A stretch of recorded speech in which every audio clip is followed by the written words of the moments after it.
கிறிஸ்து இயேசுக்குள் மிகவும் அன்பாக அழைக்கப்பட்ட அன்புக்குரிய சகோதர சகோதரிகளை, உங்கள் யாவருக்கும் நம்முடைய பிதாவாகிய தேவனாலும் நம்முடைய கர்த்தராய் ஆண்டவராய் இயேசு கிறிஸ்துவின் இனிதான நாமத்தினாலும் கிருபையின் சமாதானத்தால் வந்து வாழ்த்துக்களை சொல்லிக் கொள்கிறோம். தேவனுடைய பிரதான கிருபையினாலே தேவனுடைய சமூகத்திலே ஒரு குடும்பமாக கூடி வந்து தேவனுடைய உன்னதமுள்ள வார்த்தைகளை தியானிக்கத்தக்கதாக தேவன் இந்த நாளிலும் நமக்கு கிருபை செய்திருக்கிறாங்க. அதற்கு தேவனுக்கு நன்றிகளை சோதரங்களை ஏற்றுக்கொள்வோம். இன்னுடைய நாளில் நம்முடைய ஆத்ம ஜீவித்துக்கு பிரயோஜனமாக நம்ம எடுத்துக்கொள்ளப்பட்ட தலைப்பு த ட்ரையல் ஆஃப் கம்பேரிசன், ஒப்பிட்டு பார்க்கும் சோதனை. இப்போ அதை எப்படி புரிஞ்சுக்கலாம்? ஒப்பிட்டு பார்க்குறதுனா என்னது? ஒப்பிட்டு பார்க்குறதுனா என்னதுன்னு கேட்டேன். ஏதாவது விளக்க சொல்லுங்க. எல்லாரும் அமைதியாக இருக்கக்கூடாது, பேசணும். பார்த்தீங்களா, அப்படிதான் சொல்கிறாங்க. பிள்ளைகள் வீட்டில் படிக்கலைன்னா ஒரு பிள்ளை நீ எங்கே ஆடு மாக்கி தான் போவ அது சொல்லுவோம். இன்னொரு பிள்ளை நீ கலெக்டர் ஆகிருப்பேன்னு சொல்லுவோமா? ஆமாம். சரி, அப்போ யாராவது அப்போ அந்த சின்ன பிள்ளைகள் ஏதாவது கோவப்படுதா? சிரிச்சுட்டே போயிடும், அப்படிதானா? ஆனால் ஒப்பிட்டு பார்க்கும்போது சில இடத்துல கோவம் வரும். அப்போ எப்போ ஒப்பிட்டு பார்த்தா கோவம் வரும், இல்லை எரிச்சல் வரும்? சொல்லுங்க வரும்.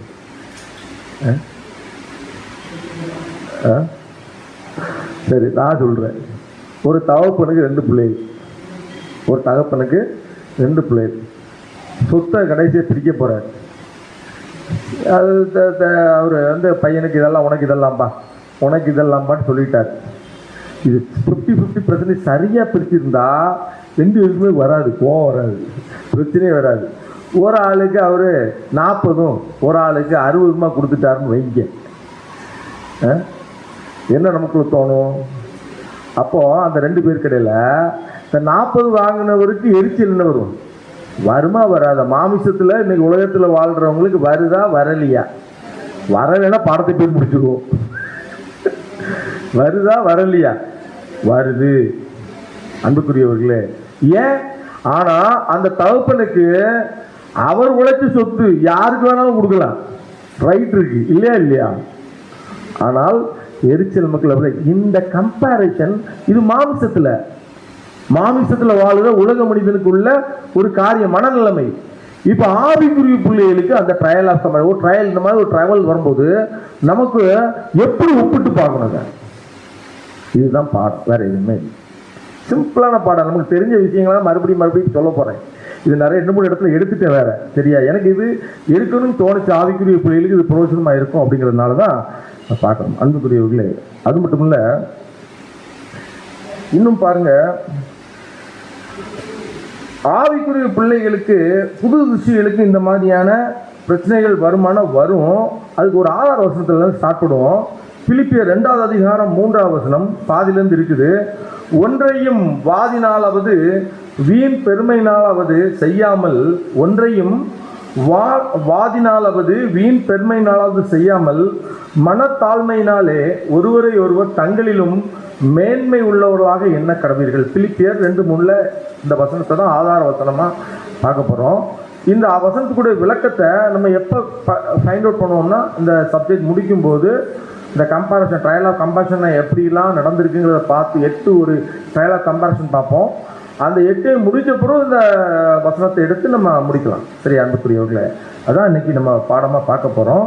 பாருங்கள், முதல்ல ஒரு காரியத்தை வந்து ஆரம்பிப்போம். நம்முடைய ஆதி பிரதர்ஸ் யாரு? காயின், ஆபேல். இந்த 2 பேருக்கும் ஒரு ட்ரையல் ஆஃப் கம்பேரிசன் கூட போச்சு. 2 பேருமே தங்களுடைய தேவனுடைய சமூகத்தில் தங்களுடைய பலியை செலுத்த போறாங்களா? போறாங்க. போகும்போது படிங்க, ஆதியாகமம் 4வது அதிகாரம் 3 மற்றும் 4. ஆதியாகமம் 4ஆம் அதிகாரம் 3 முதல். சில நாள் சென்ற பின்பு காயின் நிலத்தின் கனிகளை கர்த்தருக்கு காணிக்கையாக கொண்டு வந்தான். ஆபேலும் தன் மந்தையின் தலையீற்றுகளிலும் அவைகளில் கொழுமையானவைகளிலும் சிலவற்றை கொண்டு வந்தான். ஆபேலையும் அவன் காணிக்கையும் கர்த்தர் அங்கீகரித்தார். பாத்தீங்களா அன்புக்குரியவர்களே, 2 பேரும் தேவனுடைய சமூகத்தில் என்ன கொண்டு வந்திருக்காங்க? பலி. அவர் என்ன கொண்டு வந்தாரு? காயின் நிலத்தின் கனி. நல்லா பெஸ்ட்டாக கொடுத்ததா இல்லை அவருக்கு ஏதோ பார்த்து எடுத்து கொண்டு வந்தாரா? அன்னைக்கு எல்லாமே பெஸ்ட் தான், ஒஸ்டின் எதுவுமே இருக்காது. நிலத்தின் கனிகள் எல்லாமே ரொம்ப பியூட்டிஃபுல்லாக, அப்போ தான் புதுசாக எல்லாமே பயிர் இருக்கு, அப்போ எல்லாம் பெஸ்ட்டு தான். ஆபேல் அவரும் பெஸ்ட்டு தான் கொடுத்து செலக்ட் பண்ணி பார்த்து எது நல்லா இருக்குன்னு பார்த்து கொண்டு கொடுத்துருப்பார், அப்படிதானே? இப்போ நம்ம என்ன எங்கே படிக்கலாம், தேவன் எதை ஆசீர்வதித்தார்? ஆபேலை முதல்ல ஆசீர்வதித்தது யாரத? ஆபேலு. ரெண்டாவது தான் காணிக்கையை பிளஸ் பண்றாரு. அப்படின்னா ஆபேலை ஆசீர்வதிக்கணும்னா முதல்ல அவருடைய ஹார்ட் எப்படி இருக்கணும்? பியூட்டிஃபுல்லா, தேவனுடைய சமூகத்துல ரொம்ப பியூட்டிஃபுல்லா இருந்தாதான் என்ன முடியும்? தேவன் முதல்ல ஆபேலை ஆசீர்வதிக்கணும், அதுக்கப்புறம் தான் அவருடைய பலியை ஆசீர்வதிக்கணும். அன்புக்குரியவர்களே, அப்போ இப்ப 2 பேரும் ஆசீர்வதிச்சாச்சு, 2 பேரையும் பலியை செலுத்திட்டாங்க. ஆனா ஒருத்தருடைய பலி அங்கீகரிக்கப்படலை. அப்போ என்ன பிரச்சனை வருது? இப்பதான் ட்ரையல் ஆஃப் கம்பேரிசன், ஒப்பிட்டு சோதனை வருது. என்ன சோதனை? தேவன் ஒருத்தரை பிளஸ் பண்ணிட்டாரு, ஒருத்தரை பிளஸ் பண்ணல. அப்படின்னா என்ன அடுத்தல வருது? ஆதியாகமம் 4:5. ஆதியாகமம் 4:5 காயினையும் அவன் காணிக்கையையும் அவர் அங்கீகரிக்கவில்லை. அப்பொழுது காயினுக்கு மிகவும் எரிச்சல் உண்டாகி அவன் முகநாடி வேறுபட்டது. ஏன் அவருடைய காணிக்கை அங்கீகரிக்கல அப்படின்னா, ஆபேலை காட்டிலும் காயின் தேவனுடைய சமூகத்தில் எப்படி இருக்கிறாரு? குறைவாக இருக்கிறார். ஏதோ ஒரு விஷயத்துல, என்ன விஷயத்துல குறைவா இருக்கிறார். ஏன் ஆபேலுடைய காயினை தேவன் அங்கீகரிச்சார்? இருதயம். வசனம் என்ன சொல்லுது படிங்க, வேணாம். எபிரேயர் 11வது அதிகாரம் 4 பைபிள்ல படிங்க, 11:4. எபிரேயர் 11:4 விசுவாசத்தினாலே ஆபேல் காயினுடைய பலியிலும் மேன்மையான பலியை தேவனுக்கு செலுத்தினான். வசனம் என்ன சொல்லுது? விசுவாசத்தினாலே ஆபேல் காயினை காட்டிலும் அவர் பலி செலுத்தும் போது என்ன விசுவாசத்துல பலி செலுத்திருக்காருன்னா, தேவன் இதை அங்கீகரிப்பார். தேவன் நம்மளும் பலி செலுத்தும் போது இப்படித்தான் நம்ம அங்கீகரிப்போம். தேவனுடைய சமூகத்தில் எதையோ ஒரு பலியை கொண்டு வைக்க கூடாது. தேவன் இந்த பலி என்ன செய்வாரு? அங்கீகரிப்பார்னு அவர் விசுவாசித்து வச்சதுனாலதான் என்ன தேவன் என்ன செய்தாரு? பிளஸ் பண்ணிட்டாரு. இப்ப இந்த ட்ரையல் ஆஃப் கம்பேரிசன்ல இளைய சகோதரரை விட இளைய சகோதரர் நம்மளை விட என்ன ஆயிட்டாரு? மேல போயிட்டார், தேவனுடைய சமூகத்துல மேல போயிட்டாரு அப்படிங்கிற ஒரு எண்ணம் வந்துட்டு உள்ளுக்குள்ள. இல்ல இவரு தம்பி தானே, என்ன நினைச்சிருக்கலாம்? என்ன நினைச்சிருக்கலாம்? அன்புக்குரியவர்களே, பாருங்க, அது நிமித்தம் என்ன வருது? ஆதியாகமம் 4:8. ஆதியாகமம் 4:8 காயின் தன் சகோதரனாகிய ஆபேலோடு பேசினான். அவர்கள் வயல்வெளியில் இருக்கும் சமயத்தில் காயின் தன் சகோதரனாகிய ஆபேலுக்கு விரோதமாக எழும்பி அவனை கொலை செய்தான். இந்த ட்ரையல் ஆஃப் கம்பேரிசன் சோதனையில கடைசியில் இங்க போய் முடியுது பாருங்க. காயினை என்ன ஆபேல் என்ன செய்யற? காயின் கொலை செய்யற அளவுக்கு போயிடுச்சு. பாத்தீங்களா அன்புக்குரியவர்களே? அப்போ இங்க தேவன் ஆபேல்கிட்ட என்ன எக்ஸ்பெக்ட் பண்ணியிருந்தாரு, காயின்ட்ட என்ன எக்ஸ்பெக்ட் பண்ணிருந்தாரு? இப்போ ஒருவேளை வைங்களா, இப்படி யோசிச்சு பார்ப்பேன் நம்ம. இப்போ ஆபேல் தேவனுடைய சமூகத்தில் இந்த பலியை தேவன் அங்கீகரிச்சிட்டாரு. இப்போ காயின் என்ன நினைச்சுக்கலாம்? தேவன் ஆபேல் ஏதோ அங்கீகரிச்சிட்டாரு, நான் ஏதோ குறைவுபட்டு இருக்கிறேன், ஆபேல்கிட்ட என்னோ ஒன்று இருக்குல்ல, அதை நான் தெரிந்து கொண்டு ஆபேலை போல நான் வாழறதுக்கு முயற்சிப்பேன் அப்படின்னு காயின் நினைச்சிருந்தாருன்னா காயினுடைய சிந்தை கொலை செய்ய போகாது. சரிதானா? அப்படின்னா சிந்தை எப்படி போயிட்டுன்னு கேட்டீங்கன்னா தவறா போட்டு ஒப்பிட்டு பார்க்கும்போது எப்படி ஒப்பிட்டு பார்க்க கூடாதுன்னா, தேவன் அவரை அந்த பலியையும் அவரை அங்கீகரிச்சிட்டாரு. அதனால யார் ஆக்சுவலா காயின் யாருக்கு மேல கோபப்பட்டிருக்கணும்? தேவனுக்கு மேல கோபப்படல. கேட்டீங்களா? யாருக்கு மேல கோபப்பட்டு கொலை செய்யறாரு? சகோதரனை அன்புக்குரிய சோதரத்துல நிதானிக்கிற ஒரு ஒப்பிட்டு பார்க்கும்போது நம்ம நிதானத்தோடு ஒப்பிட்டு பார்க்கணும் எந்த ஒரு விஷயத்தையுமே. நம்முடைய வாழ்க்கை இது, வேற எதுவுமே இல்லை. அப்போ ஒப்பிட்டு பார்க்கும்போது எப்படி நம்ம ஒப்பிடணும்னா, என்னை விட ஒரு பெஸ்டா அவர் ஏதோ பலி செலுத்துறாரு, நம்மளும் இன்னைக்கு ஆவிக்குரிய பலி தான் செலுத்திட்டு இருக்கிறோம் இல்லையா? அப்போ என்னோட அவர் பெஸ்டா செலுத்துறாரு, நானும் அதே போலதான் செலுத்தணும்னு நினைக்கணுமே ஒழிய ஒரு சகோதரன் என்ன பண்ணிடக்கூடாது கொலை செய்கிறதுக்கு நம்ம காரணமாயிடக்கூடாது. அன்புக்குரியவர்களே, இப்ப நம்ம இந்த நிகழ்வுலேருந்து நமக்கு என்ன பாடம், என்ன லெசன்? இப்ப சபையில எடுத்துக்கோங்க, சபையில ஆவிக்குரிய பிள்ளைகளாக நம்ம பலி செலுத்த தான் நீங்க வந்திருக்கிறோம். பலி செலுத்த வந்திருக்கோம்ல, எல்லாரும் அவங்கவுங்க பலியை திராணிக்கத்தக்கத பலி செலுத்தும் போது ஏதோ அப்படின்னு பலி செலுத்தாங்க. தயவு செய்து அது தேவன் விரும்ப மாட்டாரு. என்னுடைய சக்திக்கு அதிகமாக நான் பலி செலுத்துவேன். எவ்வளவு என்னால பலு தூக்க முடியுமோ அதை தூக்கி தேவனுடைய சமூகத்தை பலி செலுத்துறவங்கள தேவன் கண்டிப்பா பிளஸ் பண்ணுவார். அன்புக்குரியவர்களே, புரியுதா உங்களுக்கு? அதுக்கு ஒரு எக்ஸாம்பிள் பழைய ஏற்பாடு, நீங்க புதிய ஏற்பாடுல பலிபீடத்தில் 2 பேர் வந்தாங்களா? பலி போட்டாங்களா? காணிக்கை போட்டாங்களா? அவர் தனக்கு இருந்ததுல எடுத்து போட்டார். இந்த அம்மா என்னது போட்டுச்சு? எல்லாவற்றையும் போட்டாங்க. ரெண்டுக்கு வித்தியாசம் இருக்குல்ல. சக்திக்கு அதிகமான பலி செல், அதுதான் பிளெஸிங்கான மெயின் ரீசன். அது மட்டும் இல்லை, இங்க சபையில கூட என்ன மாதிரியான ஒரு காயின் ஆபேலும் பலி செலுத்தினாங்க, இங்க கூட நம்மளும் ஆவிக்குரிய பிள்ளைகள் பலி செலுத்துறோம். என்ன மாதிரி ஒரு சூழ்நிலை வரும் அப்படின்னு கேட்டீங்கன்னா, பெரியவர் ஒரு முன்னுக்கு வந்திருப்பார் ஒருத்தர், இல்ல நல்ல ஒரு ஊழியம் செய்யறவர், அவரை காட்டின்னு ஒரு எழும்பும் போதுதான் பிரச்சனை ஆரம்பிக்கும். அதுவரை என்ன ஆகாது ஆரம்பிக்க. ஒரு 2 பேர் அதிகமான பேர் சபைக்குள்ள வரும்போது ஒத்த கருத்து உள்ளவங்க, அதாவது திறமைசாலிகள் வளர வளர வளர நமக்கு முன்னால ஓடிட்டு இருக்கவங்க என்ன மல்லமா வரும் தெரியுமா? நம்மளை ஓட்டி பண்ணிடுவாரோ, நமக்கு அது இடம் கிடைக்காம போயிருமோ, சாகம் கிடைக்க. ஆக்சுவலா உண்மையிலேயே நம்ம என்ன நோக்கத்துக்காக வந்தோம்? பரம அழைப்புக்கு பங்குள்ளவர்கள் சகோதரிகளே சொல்லணும், பரம அழைப்புக்காக நம்ம வந்திருக்கிறோம். இந்த உலகத்தில் அழைப்புக்காக வரலைங்கிறத மறந்துருக்கோம். அந்த இடத்துல அன்புக்குரிய சகோதரத்துல உற்சாகமா ஊழியம் சேர பண்ணிட்டு நான் உங்களுக்கு பின்னால இருந்து உங்களை ஏங்குறேன் அப்படிங்கிற சொல்லுகிற மனப்பான்மை தேவன் அங்கீகரிப்பார், ஆசீர்வதிப்பார். அன்புக்குரியவர்களே, அதனாலதான் இப்படிப்பட்ட அந்த இதுக்கு என்ன காரணம் அப்படின்னா, இந்த சப்ஜெக்ட் எழுதுனது யாருன்னா ரிக்கன்னிங்கான்னு சொல்லிட்டு ஃபாரின் பிரதர் எழுதின ஒரு சப்ஜெக்ட் தான். அதை தான் அவங்க முன்னால் ப்ரெசென்ட் பண்ண. அவர் சகோதரர் 2 விஷயத்தை சொல்றாரு. என்வி, ஜெலஸ் அப்படின்ட்டு 2 விஷயத்தை சொல்றாங்க. என்ன சொல்றாங்க? ஆனால் நான் டிக்ஷனரி வேறு, என்வினா வேற ஒன்று, இது ஜெலஸ்னா வேற ஒன்றுமான்னு பார்த்தா 2 ஒன்று தான். 2மே என்னதான்? 2மே ஜெலஸ் தான், பொறாமைங்கிற மீனிங்ல தான் இருக்குது. அப்போ இதுக்கு என்ன அப்படின்னா, பிரதர் இங்க என்ன டிஃபரன்ஷியேட் பண்றாங்கன்னா, பொறாமைக்கு, அதாவது ஜெலஸ் அப்படிங்கிறது தன்னிடம் உள்ளதை பிறரிடம் இழந்து விடுவோமோ என்று பொறாமைப்படுவது. இதுதான் ஃபர்ஸ்ட் விஷயம். பொறாமையில என்கிட்ட ஒன்று இருக்கும், அதை நான் செயல்படுத்திட்டே இருப்பேன்.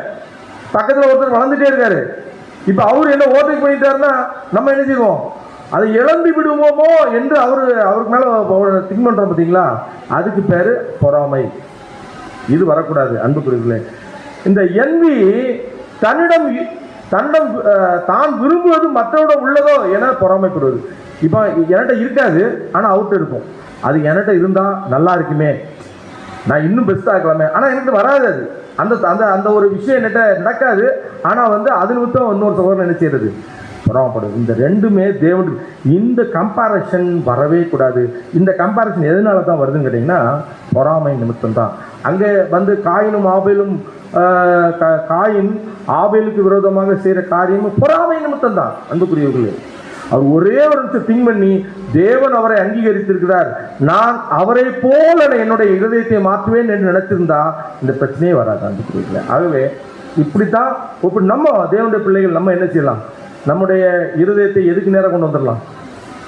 கண்ணாடி. நமக்கு கண்ணாடி எது? பைபிள், வேத வசனம்.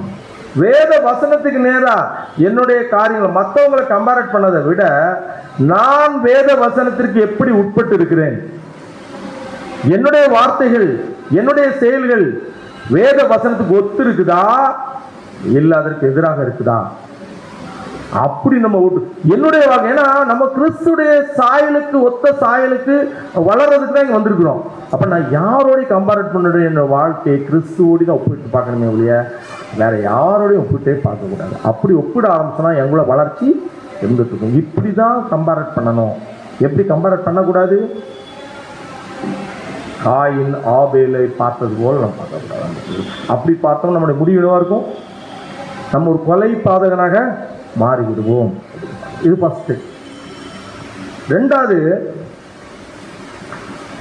சமகாலத்தில் வாழ்ந்த தீர்க்கதரிசி, சமகாலத்தில் வாழ்ந்த 3 தீர்க்கதரிசிகள் யாரெல்லாம்? எரோமியா, எசேக்கியேல், தானியேல். இந்த 3 பேரும் சமகாலத்தில் வாழ்ந்த தீர்க்கதரிசிகள். இதுல பெரியவர் யாரு? எரோமியா. எசேக்கியேல் அடுத்தல கொஞ்சம் வயதுல கொஞ்சம் சின்னவர். தானியேல் ரொம்ப யூத். இதுதான் அந்த காரியம். இப்ப படிங்க. இப்ப எரோமியால இருந்து ஸ்டார்ட் பண்ணுவோம். எரோமியா 1:3. எரேமியா 1:1. அப்புறம் யோசியாவின் குமாரனாகிய யோயாக்கிம் என்கிற யூதாவுடைய ராஜாவின் நாட்களிலும் யோசியாவின் குமாரனாகிய சிதேக்கியா என்கிற யூதாவுடைய ராஜாவின் 11ஆம் வருஷத்து முடிவு மட்டாகவும் எருசலேம் ஊரார் 5ஆம் மாதத்தில் சிறைப்பட்டு போகும் வரைக்கும் கர்த்தருடைய வார்த்தை அவனுக்கு உண்டாயிற்று. பாத்தீங்களா? அப்ப இவரு எந்தெந்த காலப்பகுதியில் வாழ்ந்தாங்கிறதா இதோடைய காரியம். எது? யோசியாவின் குமாரனாகிய யோயாக்கிம் நாட்கள்லையும் சிதேக்கியாவின் நாட்கள்லையும் இவர் யூதாவுடைய காலத்துல வாழ்ந்துட்டு இருந்த ஒரு தீர்க்கதரிசி. இந்த தீர்க்கதரிசி எதற்காக எழுப்பப்பட்டார்? அமைதியாக இருக்கிறதுக்காக எழுப்பப்பட்டார். மாதிரி எல்லாரும் அமைதியா இருக்கீங்க. எதற்காக எழுப்பப்பட்டார்னு தான் கேட்டேன், வேற ஒன்றும் கேட்கல. அப்ப யாருமே என்ன எரோமியா, எசேக்கியேல், தானியேல் ஒழுங்கா படிக்கிறது, எசேக்கியேல் புத்தகங்கள் எல்லாம் வாசிக்கிறது இல்லைன்னு தெரியுது.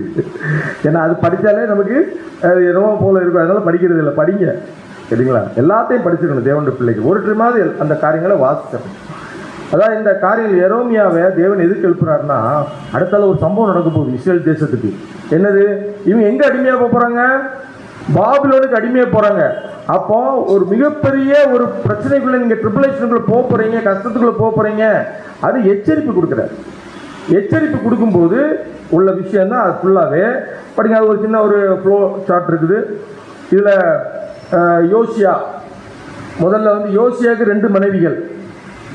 இது இந்த காலப்பகுதியில் வாழ்றாருங்கிறதுக்காக ஒரு யோசியாவுக்கு எத்தனை பேர்? 2 பிள்ளை. ஒருத்தங்க பேரு செபுதால், அங்க அமுதால், இங்க செபுதால், அமுதால். 2 மனைவிகள். யாருக்கு? யோசியாவுக்கு 2 மனைவிகள். அவங்களுக்கு யோசியாவுக்கும் செபுதாலுக்கும் பிறந்தவங்க தான் யாருன்னு கேட்டீங்கன்னா யோயாக்கிம். யோயாக்கிமுக்கு பிறந்தவங்க தான் யாருன்னு கேட்டீங்கன்னா யோயாக்கிம். சரியா? அதே போல அங்க யோசியாவுக்கும் அமுதாலுக்கும் பிறந்தவங்க தான் யாரு? 3 பிள்ளைங்க இருக்காங்களா? அதுல 2 பேர் யாரெல்லாம்? யோவகாஸ் 1, இன்னொன்று சிதேக்கியா. சரியா? புரிஞ்சுட்டா உங்களுக்கு?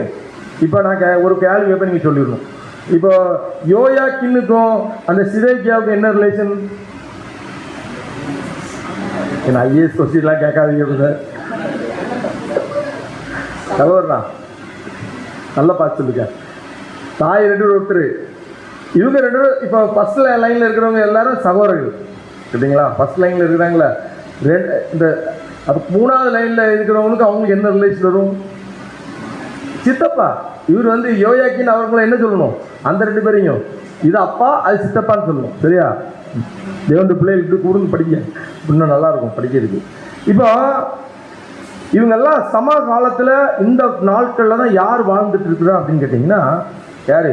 எரோமியா வாழ்றாரு. என்னத்துக்காக வாழ்றாருன்னு கேட்டிங்கன்னா, இவங்களுக்கு போய் ராஜா கிட்ட போய் என்ன சொல்லணும்? நீங்கள் அடிமையாக போக போகிறீங்க, எல்லாரையும் தேவன் இப்போ இஸ்ரேல் தேசத்தை அப்படி சுத்தரிக்க போகிறாரு. நீங்கள் என்ன செய்யுங்க? சத்தம் போடாமல் கிளம்பி எங்கே போயிருங்க, யுத்தம் பண்ணாமல் கிளம்பி எங்கே போயிருங்க, அடிமைகளாக போயிருங்கிறது சொல்கிறதுக்கு தான். இப்போ அவரோடு இருக்கிற சில கள்ள தீர்க்கதரிசிகள் இருப்பாங்கல்ல, இல்லை ராஜா அப்படி இல்லை, இவங்க உங்களுக்கு எதிராக சொல்கிறாரு, இவர் என்ன செய்வோம், இவர் அப்படின்னு அவருக்கு எதிராக பேசுகிறாங்க. பேசும்போது அந்த ராஜா என்ன செய்யறாருன்னா, இவரை கொண்டு போய் எங்கே கொண்டு போடுறாங்க? படிங்க. எரோமியா 38:6. எரேமியா 38:6. அப்பொழுது அவர்கள் எரேமியாவை பிடித்து அவனை காவற்சாலையில் முற்றத்திலிருந்து அமலேக்கின் குமாரனாகிய மல்கியாவுடைய துறவிலே போட்டார்கள். எரேமியாவை கயிறுகளினால் அதிலே இறக்கி விட்டார்கள். அந்த துறவிலே தண்ணீர் இல்லாமல் உலையா இருந்தது. அந்த உலையிலே எரேமியா அமிழ்ந்தினான். பாத்தீங்களா? அன்புக்குரிய சொல்லு. இவர் உண்மையை சொன்னதுனால, உண்மையான ஒரு தீர்க்கதரிசி உண்மையை சொன்னதுனால அவருக்கு வந்த கஷ்டம் என்னது? ஒரு கிணத்துல துறவுனா எவ்வளவு இருக்கும்? எத்தனை அடி ஆழம் இருக்கும் தெரியல. எப்படியும் அந்த தேசங்கள்ல தண்ணி கொஞ்சம் கீழே தான் இருக்கும், ஒரு மினிமம் ஒரு 50 அடியாவது இருக்காது, இருக்கும். அது எப்படி இருக்கா? தண்ணி இல்லை, உளையான சேறு. நம்ம காலில் ஒரு சின்ன சேறு பட்டாலே முதல்ல கழுவுனாதான் நமக்கு மறு வேலை வரும். இல்லைன்னா நம்ம என்ன செய்வோம்? ஒரு அருவருப்போடியே திரிவோம். அன்புக்குரியவர்களே, ஒரு அசரு பட்டுனா அப்படிதான் திரிவோம். இது உளையான சேரில் இருட்டு. பகல்லே கிணறு உள்ள ஒத்து பார்த்தா இருட்டா இருக்கு, நைட்டு கும் இருட்டாயிரும். உள்ளுக்குள்ள என்னெல்லாம் இருக்கு, என்னெல்லாம் இருக்க வாய்ப்பு இருக்கு தெரியாது. என்னெல்லாம் இருக்கு? பாம்பு கிடக்கலாம், பள்ளி கிடக்கலாம், என்ன வேணாலும் கிடக்கலாம். இப்ப இந்த ஒரு சூழ்நிலையில தேவனுடைய சமூகத்தில் அவர் அதை ஏற்றுக்கொண்டு உள்ள போறீங்க. ஏன்? தேவன் மேல் வைத்த வைராக்கியம். தேவன் சொல்லிட்டாங்க, தேவனுக்காக நான் என்ன வேணாலும் செய்வேன். புரியுதா உங்களுக்கு? அந்த ஒரே விஷயம் தான், தேவனுக்கு மேல வைராக்கியம். பார்த்தீங்களா? இப்போ அப்புறம் தேவன் வந்து தேவனுடைய மனுஷனை கொண்டு ரெண்டாவது தூக்கி விட்டாங்க. ராஜாட்ட போய் எப்பா தூக்கி விட்டுருங்க அப்படின்னு சொன்னா தூக்கி ராஜாவும் மனசார தூக்கி விட்டார். அது ரெண்டாவது விஷயம். ஆனால் தேவனுக்காக எத்தனை நாள் இருந்தாங்க தெரியாது. சாப்பிடாம வந்து செத்து போயிடுவார், போய் உடனே போய் தூக்கி விடுங்கன்னா அந்த 10 நாள் அப்படி தான் இருக்கும். ஆனால் எத்தனை நாள் இருந்தாங்க தெரியாது. இன்னும் ஒரு பிரச்சனை பாருங்க. எரேமியா 16:2 எரேமியா 16:2 நீ பெண்ணை விவாகம் பண்ண வேண்டாம், இவ்விடத்தில் உனக்கு குமாரரும் குமார்த்திகளும் இருக்க வேண்டாம். ஒரு பெண்ணை விவாகம் பண்ண வேண்டாம், உனக்கு குமாரத்திகளும் இருக்க வேண்டாம் என்றார். அப்படின்னா ஒரு பெண்ணை விவாகம் பண்ணா என்னெல்லாம் பண்ணாம இருந்தா என்னெல்லாம் பிரச்சனை வரும் சொல்லுங்க. இப்ப நம்ம விவாகம் பண்ணவங்களாம் சொல்லுங்க, நீங்க சொல்லுங்க. வீட்டுக்கு போனால் காப்பி கடைக்கு சுடு தண்ணியை போட்டு வச்சுருந்தாங்க, எல்லா வேலையும் நமக்கு சௌரியம் பண்ணி வச்சுட்டாங்க. அப்படிதானா? இப்போ இவருக்கு திருமணம் பண்ணக்கூடாது, எல்லாத்துக்கும் இவர் தான் பார்த்துக்கணும். சரியா? வயசாகி 80 வயசு ஆகி போச்சு. இப்போ யாரை பார்ப்பா? யார் இவரை பார்ப்பாரு? கஷ்டம், ரொம்ப கஷ்டம். குழந்தை இல்லாதவங்களுக்கு 80 வயசு ஆகும்போது அப்போதான் பாரு, ஐயோ நம்ம ஒரு குழந்தை இருந்திருந்தா நம்மளை பாதுகாத்துக்குப்பானே அப்படி கூட என்ன வருது பார்த்தீங்களா? அந்த மாதிரி இப்போ ஏன்? ஆனால் தேவன் ஒரு நல்ல காரியத்துக்கு தான் அந்த குழந்தை வேண்டான்ட்டாரு. எதுக்கு வேண்டாம்னு சொன்னாரு? இவங்க எல்லாரும் எங்கே போகிறாங்க? ஆமாம், பாபிலோனுக்கு அடிமை போகிறாங்க. அங்கே போயிட்டு கஷ்டப்படுறதை விட இங்கே தீர்க்க தரிசனம் அவர் தேவனுடைய வேலையை மட்டும் செய்து பாருங்க. இவ்வளோ ஒரு சூழ்நிலையிலும் தேவனுக்காக வைராக்கியம் என்றவர் தான் யாருன்னு கேட்டிங்கன்னா இந்த எரேமியா அப்படின்னு பாருங்க. அடுத்தது எடுப்போம். எசேக்கியேல் 1 அதிகாரம் 1 மற்றும் 2 எசேக்கியேல் 1 முதல் 30 4 மாசம் 5 தேதியிலே நான் கேபார் நதியண்டலே சிறைப்பட்டவர் நடுவில் இருக்கும் போது சம்பவித்தது என்னவென்றால், வானங்கள் திறக்கப்பட நான் தேவ தரிசனங்களை கண்டேன். அது யோயாக்கீம் ராஜாவுடைய சிறையிருப்பின் 5ஆம் வருஷமா இருந்தது. இப்ப இவங்க எசேக்கியேல் எங்க போயிட்டாப்ல? சிறையிருப்புக்கு போயாச்சு. கேபார் நதி அண்டையில இருந்து தான் இந்த விஷயத்த பார்க்குறாங்க, இந்த தரிசனங்கள்லாம் பார்க்குறாங்க. இப்போ அங்கே போயாச்சு. அங்கே அவருக்கு என்ன செய்யணும் அப்படின்னு இன்ஸ்ட்ரக்ஷன் கொடுக்குறா பாருங்க. எசேக்கியேல் 4 அதிகாரம் 4 மற்றும் 5. எசேக்கியேல் 4 அதிகாரம் 4 முதல் நீ உன் இடது பக்கமாய் ஒரு கழித்து படுத்து அதன் மேல் இஸ்ரேல் வம்சத்தாரின் அக்கிரமத்தை சுமத்திக்கொள். நீ அந்த பக்கமாய் ஒரு கழித்திருக்கும் நாட்களின் இலக்கத்தின்படியே அவர்களுடைய அக்கிரமத்தை சுமப்பாய். அவர்களுடைய அக்கிரமத்தின் வருஷங்களை உனக்கு நாட்கணக்காய் எண்ண கட்டளையிட்டேன். 390 நாட்கள் வரைக்கும் நீ இஸ்ரேல் வம்சத்தாரின் அக்கிரமத்தை சுமக்க வேண்டும். பாத்தீங்களா? எத்தனை வருஷம்? 390 நாள் என்ன செய்யணுமா? ஒரு சைடா படுத்திருக்கணும். இதுதான் அவர் செய்ய வேண்டிய வேலை. நான் கேட்குறேன், இங்கே 1 மணி நேரம் நீங்களாம் அப்படியே இருங்கன்னு சொன்னால் எத்தனை பேர் இருப்பீங்க? 10 நிமிஷம் ஆனோன்னா இப்படி இப்படி இங்கே தண்ணி எடுத்து குடிக்க பாருங்க. ஒரு 390 நாள் தேவனுடைய சமூகத்தில் அப்படியே படுத்திருக்கணும்னா எவ்வளோ ஒரு கஷ்டமான வேலை அன்புக்குரியவர்களே. பாருங்க, அது மட்டும் இல்லை, அவர் என்னவா பண்றாரு அடுத்தல பாருங்க. அதனாலதான் இவருக்கு என்ன, ஒரு வாழும் தீர்க்கதரிசி. இவருக்கு பேர் என்னது? ஒரு லிவிங் ப்ராபசி சொல்ற ஒரு ப்ராபர்ட். அப்படிப்பட்ட ஒரு தீர்க்கதரிசி இவருக்கு அடுத்த ஒரு வேலை கொடுக்குறாரு. சாப்பாடு விஷயத்துல என்ன மாதிரி? எசேக்கியேல் 4 9 10 எசேக்கியேல் 4:9 முதல் கோதுமையையும் வார்கோதுமையையும் பெரும் பயத்தையும் சிறு பயத்தையும் திணையையும் கம்பையும் வாங்கி அவைகளை ஒரு பாத்திரத்திலே போட்டு அவைகளால் உனக்கு அப்பம் சுடுவாய். நீ ஒருக்களித்து படுக்கும் நாட்களுடைய இலக்கத்தின்படியே 390 நாள் அதில் எடுத்து சாப்பிடுவாயாக. நீ சாப்பிடும் போஜனம் நாள் ஒன்றுக்கு 20 சேக்கல் நிறையா இருக்கும். அப்படி நாளுக்கு நாள் சாப்பிடுவாயாக. சாப்பாடு நல்ல பெஸ்ட் சாப்பாடு தான். இதெல்லாம் கோதுமை, வார்கோதுமை, பெரும்பயிறு, சிறும்பயிறு, திணை, கம்பு இதெல்லாம் சாப்பிடணும். நல்ல சாப்பாடு தான். டெய்லி இதை நீங்கள் சாப்பிடுங்க, என்ன நடக்குன்னு பார்ப்போம். டெய்லி நீங்கள் இதையே சாப்பிட்ருக்கீங்க, என்னப்பா இது ஒரு சிக்கனை காணிக்க மாட்டேங்கிங்க, மட்டனை காணிக்க வருதா? பார்த்தீங்களா, எகிப்துலேருந்து அடிமையில் வந்தாங்களா? எத்தனை நாள்? 40 நாள் தாண்டலை. அதுக்குள்ளே என்ன ஆயிடுச்சு? பிரச்சனை வந்தாச்சு. எங்களுக்கு அது இல்லை இது இல்லை இருக்கு அன்புக்குரியவர்களே, பார்த்தீங்களா? ஆனால் 390 நாள் அது சேக்கல் எவ்வளோ தான் சாப்பிடணும்? கண்டிஷன் 20 சேக்கல் தான் சாப்பிடணும். நமக்கு இப்போ டெய்லி காலையில் வந்து என்ன செய்யணும்? ஒரு 2 இட்லி, ஒரு டம்ளர் டீ, இந்த மாதிரி ஒரு 20 டெய்லி இதுதான். அப்படின்னா நாக்கு என்ன ஆயிரும்? செத்து போயிடும். ஆனால் நம்ம அப்படி தான் நினைக்கிறோம். ஆனால் பாருங்கள் எவ்வளோ சாக்ரிஃபைஸாக. ஆனால் இதை செய்ய வேண்டியதுக்கு ஒரு மெத்தட் வேறு கொடுக்குறாரு பாருங்க. இந்த மெத்தட் தான் ரொம்ப டேஞ்சரான மெத்தட். படிங்க எசேக்கியேல் 4:12. எசேக்கியேல் 4:12. அதை வார்கோதுமை அடையை போல் சாப்பிடுவாயாக. அது மனசிலிருந்து கழிந்த கஷ்டத்தின் வரட்டிகளால் அவர்கள் கண்களுக்கு முன்பாக சுடப்படுவதாக. என்ன சொல்லிட்டாரு? மனுஷரிலிருந்து கழிந்த கஷ்டத்தின் வரட்டிகளால். மனுஷ கழிவெல்லாம் ஒன்று சேர்க்கணும். இப்போ சாணி போடுது பார்த்தீங்களா மாடு, அதே மாதிரி மனுஷ கழிவெல்லாம் ஒன்று சேர்ந்து கொஞ்சம் காய வச்சு எல்லாம் தட்டி அடையாக்கி அதில் வந்து நெருப்பை உண்டாக்கி அதில் சுட்டி சாப்பிடணும். இது ஈஸியான வேலையே கஷ்டமான வேலையா சொல்லுங்க? அது தீட்டு பாருங்க.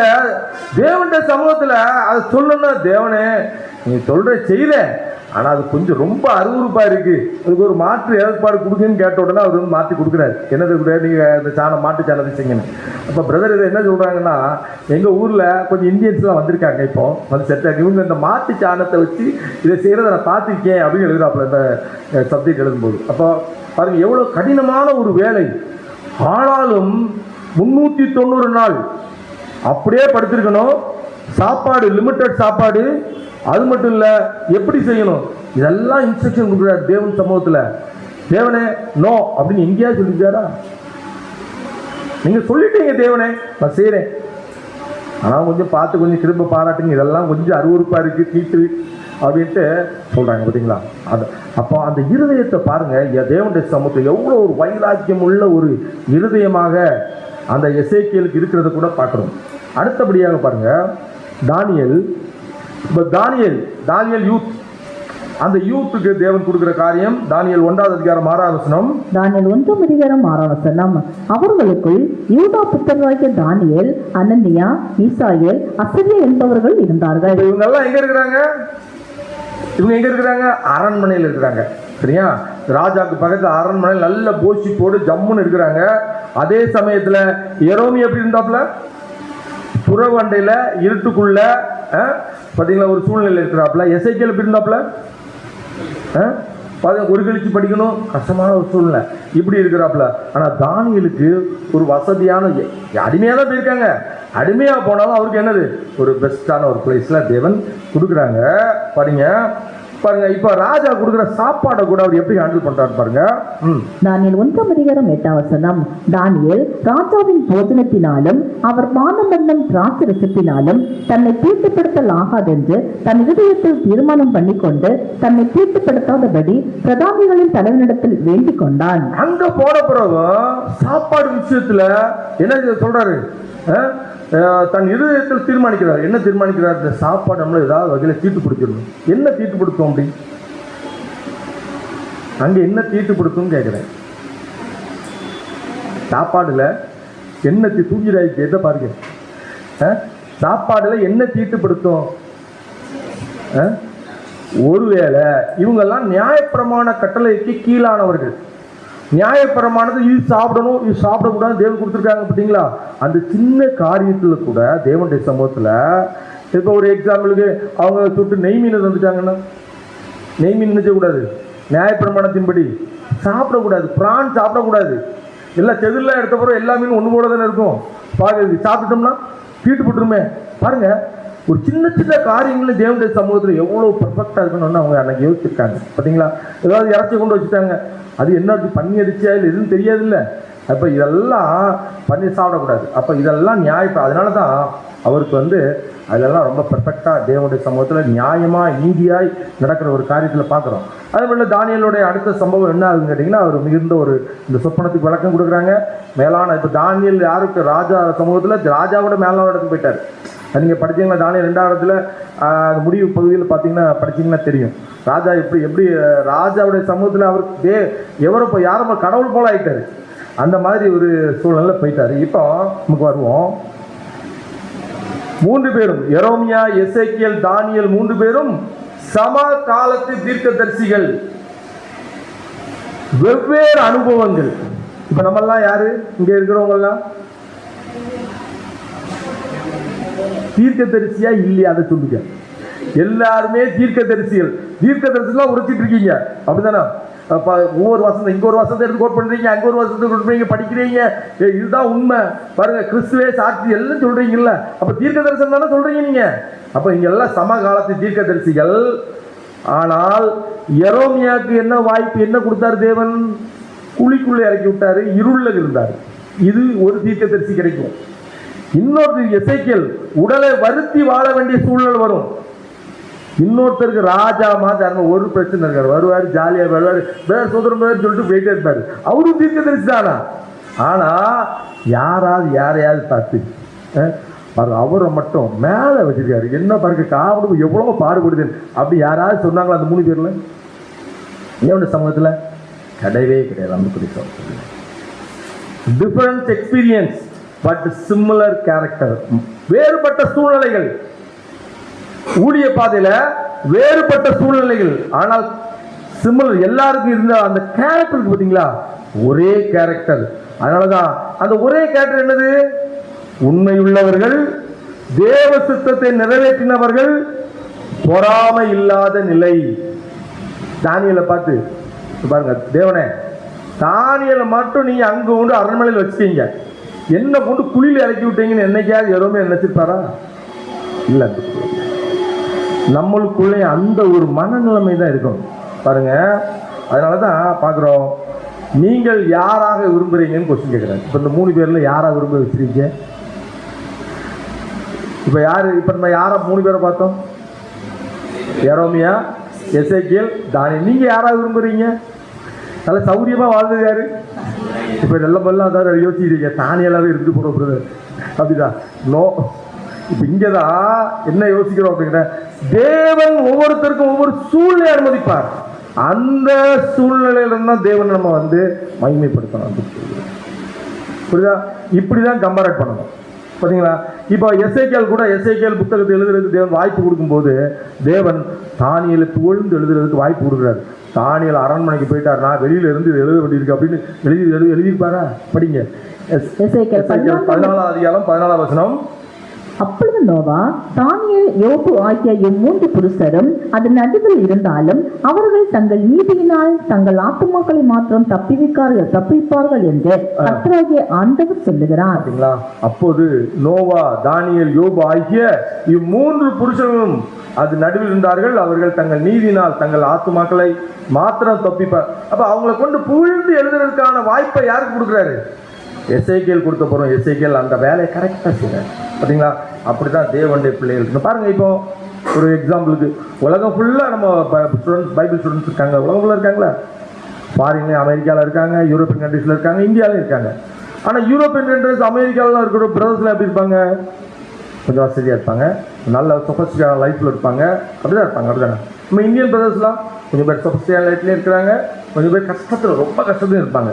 அதுக்காக சொல்ல முடியுமா? அவரை பாருங்க, கடவுள் அங்கே அமெரிக்காவில் ஒரு பிரதரை எழுப்பி அவரை பாருங்க எவ்வளோ எப்படி வச்சிருக்காரு. நானும் என்னையும் தூக்கில் கொண்டு வந்திருக்கீங்க, நான் மட்டும் கஷ்டப்பட்டு இருக்கேன்னு தேவனுடைய சம்பளத்துக்கு சொல்ல முடியுமா? முடியாது. இப்படி ஒப்பிட்டு பார்க்கக்கூடாது. எப்படி அந்த 3 புருஷர்களும் 3 தீர்க்கதரிசிகளும் சமகாலத்துக்கு தங்களுடைய வேலையை தேவனுடைய சமூகத்தை உண்மையாய் செய்து தேவன்கிட்ட அந்த அந்த கிரெடிட் எல்லாம் தேவனுக்காக செலுத்தி உண்மை உத்தமமாக வாழ்ந்தவங்க, அந்த உண்மை உத்தமம் மட்டும் தான் நம்மகிட்ட இருக்கணும் அன்புக்குரிய. அதனால தான் நமக்கு என்ன அப்படின்னு கேட்டீங்கன்னா, ரோமர் 8:28 படிங்க. ரோமர் 8:28 அன்றியும் அவருடைய தீர்மானத்தின்படி அழைக்கப்பட்டவர்களாய் தேவனிடத்தில் அன்பு கூறுகிறவர்களுக்கு சகலமும் நன்மைக்கு எதுவாக நடக்கிறது என்று அறிந்திருக்கிறோம். வாழ்க்கையில அப்படியே மைண்ட் செட் பண்ணிருங்க. சகலமும் நன்மைக்கு எதுவாய் நடக்குது. எப்படி நடக்குது? நிறைய பிரச்சனை நடக்கும் சபைக்குள்ள. நம்ம நினைச்சுக்குவோம், தேவனே சபைக்குள்ள இவ்வளவு பிரச்சனை அனுமதிக்கல, ஏன் தேவனே இப்படிலாம் பண்றீங்க அப்படின்னு நினைச்சு தேவன். ஆனா தேவன் என்னதுமா, கலங்கி தெளிங்க. அப்ப என்ன ஒரு உறுதித்தன்மை உங்களுக்குள்ள வரும் அப்படின்னு நினைப்பாப்ல.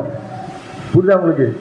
ஓடும்போது அப்படிதான் நிறைய சபைகள் இன்னைக்கு போராட்டங்கள் இருக்குது. நாட்டுல இங்க இல்ல, நிறைய இடங்கள்ல இருக்குது. இது முதல்ல உங்களுக்குள்ள ஒரு ஒன்னஸ், நாங்க எல்லாருமே சகோதர சகோதரிகளோட ஒரு மனநிலைமை வந்தா மட்டும்தான் என்ன வரும் அந்த எண்ணங்கள் மாறும். அப்பதான் ஒப்பிட்டு பார்க்கும்போது எப்படி ஒப்பிட்டு பார்க்கணும், அந்த தானியலை யார 3 கேரக்டர்ஸ் பார்த்தீங்களா, இந்த 3 கேரக்டர்ஸ் ஒப்பிடு. ஏன்னா நம்ம தான் தீர்க்க தெரிஞ்சது, அப்படிதான் ஒப்பிட்டு பார்க்க வேண்டும் அன்புக்குரிய. அடுத்தபடியாக 3வது காரியம், ஆண்டவராய் இயேசு கிறிஸ்து மற்றும் அப்போஸ்தலர்கள். இப்போ ஆண்டவராய் இயேசு கிறிஸ்து கூட 12 அப்போஸ்தலர்கள் போறாங்க. 3 பேர் மட்டும் கூடயே போறாங்க, எல்லா சூழ்நிலையும் கூட இருக்கிறாங்க. மீதி 9 பேர் எல்லா சூழ்நிலையும் இல்லை. அதுக்காக இந்த 3 பேர் ஸ்பெஷல், இந்த 9 பேர் நான் ஸ்பெஷல் அப்படின்னு எடுக்க முடியுமா? அப்படி எடுக்க முடியுமா? அன்புக்குரியவர்களே, முடியாது. அன்புக்குரியவர்களே, எல்லாருமே யார் தான்? அஸ்திவார கற்கள், சபைக்கு அஸ்திவார கற்கள். ஆனா நம்முடைய ஆண்டவராய் இயேசு கிறிஸ்து கூட 3 பேர் போறாங்க. எங்க? மறுரூப காட்சியில போறாங்கல்ல. போனோன்னு ஆண்டவர் எல்லாம் பார்த்தாங்க. ஆண்டவரே ரொம்ப சூப்பரா இருக்கு, இங்கே ஒரு கூடாரத்தை போட்டுருவோம், இங்கேயே செட்டில் ஆயிடலாம் கூட சொல்றாரு பேதுரு. அப்படிலாம் சொன்னோன்னா சொல்றேன், நடக்கிற காரியத்தை எதையுமே கீழே உள்ளவங்கள்ட்ட போய் சொல்லக்கூடாது. எப்பதான் சொல்லணும்? நான் மகிமை அடைஞ்ச போறோம், நீங்க அதை பிரசன்ட் பண்ணலாம் சொல்லிட்டு போயிட்டாரு. இப்போ கீழே வந்தாச்சு. மற்றவங்களாம் கேட்பாங்களா? கேட்க மாட்டாங்களா? கேட்பாங்க. என்ன நடந்துச்சு சொல்லுங்க. உங்களை மட்டும் கூட்டு போனாங்க, என்னோ விஷயம் இருக்கு, இதை சொல்லுங்க அப்படின்னு கேட்டோன்னே 3 பேரும் சொல்லக்கூடாதுன்னு சொல்லிட்டாரு. எதிராது சொல்ல மாட்டாங்க, சொல்லலை. அப்ப அந்த 9 பேர் என்ன நினைச்சிருக்க வாய்ப்பு இருக்கு? இப்ப இதே சிச்சுவேஷன் நம்ம தான் அப்போஸ்தலன் வச்சுக்க, நம்ம என்ன நினைப்போம்? யோசிக்க. நம்ம என்ன தெரியுமா? ஏதோ மறைக்காங்க, ஏதோ தப்பு இருக்கு, ஏதோ மறைக்காங்க. அங்க அப்படி நினைச்சிருக்க வாய்ப்பே இல்லை. ஏன்னா அப்படி நினைச்சிருந்தாங்க நாங்கள் அப்போஸ்தலன் தேவன் தெரிஞ்சிருக்க வாய்ப்பு இல்லை. அன்புக்குரியவர்களே, ஏதோ தேவன் ஒரு விஷயத்தை எங்க மாஸ்டர் அவங்களுக்கு சொல்லி கொடுக்க நினைச்சிருக்கிறாரு. சரி, நான் கேட்கிறேன், அடுத்தல பாருங்க. கெத்செமனே தோட்டத்தில் 3 பேர் மட்டும் கூட்டு போறாங்க, மற்ற 8 பேர் வெளியே நிற்கிறாங்க. 9 பேருக்கு ஒருத்தருக்கு ஓடி போயிட்டாரு, அதனால 8 பேர் வெளியே நிற்கிறாங்க. இப்போ நினைச்சாங்களா? யாராவது நினைச்சிருப்பாங்களா? ஆண்டவர் மட்டும் அவரை மட்டும் தனியாக கூட்டு போறாரு, என்னதாக இது சரியில்லையே அப்படின்ட்டு அப்படி நினைச்சாங்களா? கண்டிப்பா நினைச்சிக்க மாட்டாங்க. என்ன நினைச்சிருப்பாங்க? ஏதாவது பரவாயில்லைருப்பாங்களா? கண்டிப்பா இருக்காது. அப்ப என்ன நினைச்சிருப்பாங்க? ஏன்னா அந்த 3 பேர் மட்டும் எப்படி செயல்பட்டிருக்காங்க அப்படின்னு கேட்டீங்கன்னா, ஆண்டவர் இயேசு கிறிஸ்து எப்பா அந்த பஸ்கா பண்டிகைக்கு நம்ம ஆயத்தப்பட, ஆனால் நான் போறேன், நான் போறேன் அப்படின்னு 3 பேர் நினைச்சிருக்காங்க. முந்தி வேலை செய்திருக்காங்க. அப்படின்னா அவங்களுக்கு ஆர்வம், பலி செலுத்துனதுல ஒரு அலாதி பிரியம், ஒரு ஆர்வம் மற்றவங்களை காட்டிலும். சரியா? அப்ப அந்த ஆர்வத்தை பாட்டு தான் கிறிஸ்து என்ன செய்றாங்க, இவங்கெல்லாம் கொஞ்சம் அலாதியா இருக்காங்க, அவங்க கொஞ்சம் ஸ்லோவா இருக்காங்க, அவங்க வருவாங்க அப்படின்ட்டு அந்த 3 பேர் கூட போயிருக்காங்க. சரிதானா? மற்றவங்களாம் என்ன நினைச்சிருப்பாங்க? அவங்களாம் நல்ல ஊழியம் செய்யறாங்க, கிறிஸ்து அதனால கூட்டு போறாங்க, நம்மளும் அவங்கள மாதிரி என்ன செய்யணும், ஊழியத்துக்கு பிரயாசப்படணும் அப்படிதான் நினைச்சிருப்பாங்க. அன்புக்குரிய சகோதரர்களே, அப்படிதான் நம்மளும் திம்புறோம்.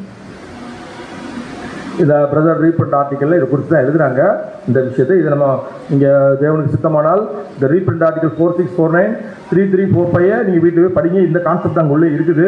அன்புக்குரியவர்களே, இப்போ இதை எப்படி கம்பேரட் பண்ணுறாங்கன்னா, 2 ஓமைகளை நம்ம கம்பேரட் பண்ணுறோம். ஒன்று என்னது? டேலண்ட், அதாவது தாளந்து ஓமை மற்றும் பவுண்ட் பேரபல், ராத்தல் ஓமை. சரி, தாளந்து ஓமை, ராத்தல் ஓமைன்னு என்னது? ராத்தல் ஓமை இல்ல ஓமையில் என்ன சொல்றாங்கன்னா, அந்த எஜமான் எல்லாருக்கும் என்ன கொடுக்குறாரு? எத்தனை ராத்தல்? எத்தனை ராத்தல் கொடுத்தாங்க சொல்லுங்க? 10 ராத்தல் ஈவன் தான். 10 ராத்தல் எல்லாருக்கும், இங்க எல்லாருக்குமே 10 ராத்தல் கொடுக்கப்பட்டாச்சு. 10 ராத்தல் ஈவன். ஆனால் தாளந்து ஓமையில சொல்லும் போது தாளந்து எல்லாத்துக்கும் என்னது? வெவ்வேறு. ஒருத்தருக்கு 5 தாளந்து, ஒருத்தருக்கு 2 தாளந்து, ஒருத்தருக்கு 1 தாளந்து. அன்புக்குரியவர்களே, அப்போ தாளந்து நமக்கு இந்த ராத்தல் ஓமையில என்ன சொல்ல வருது?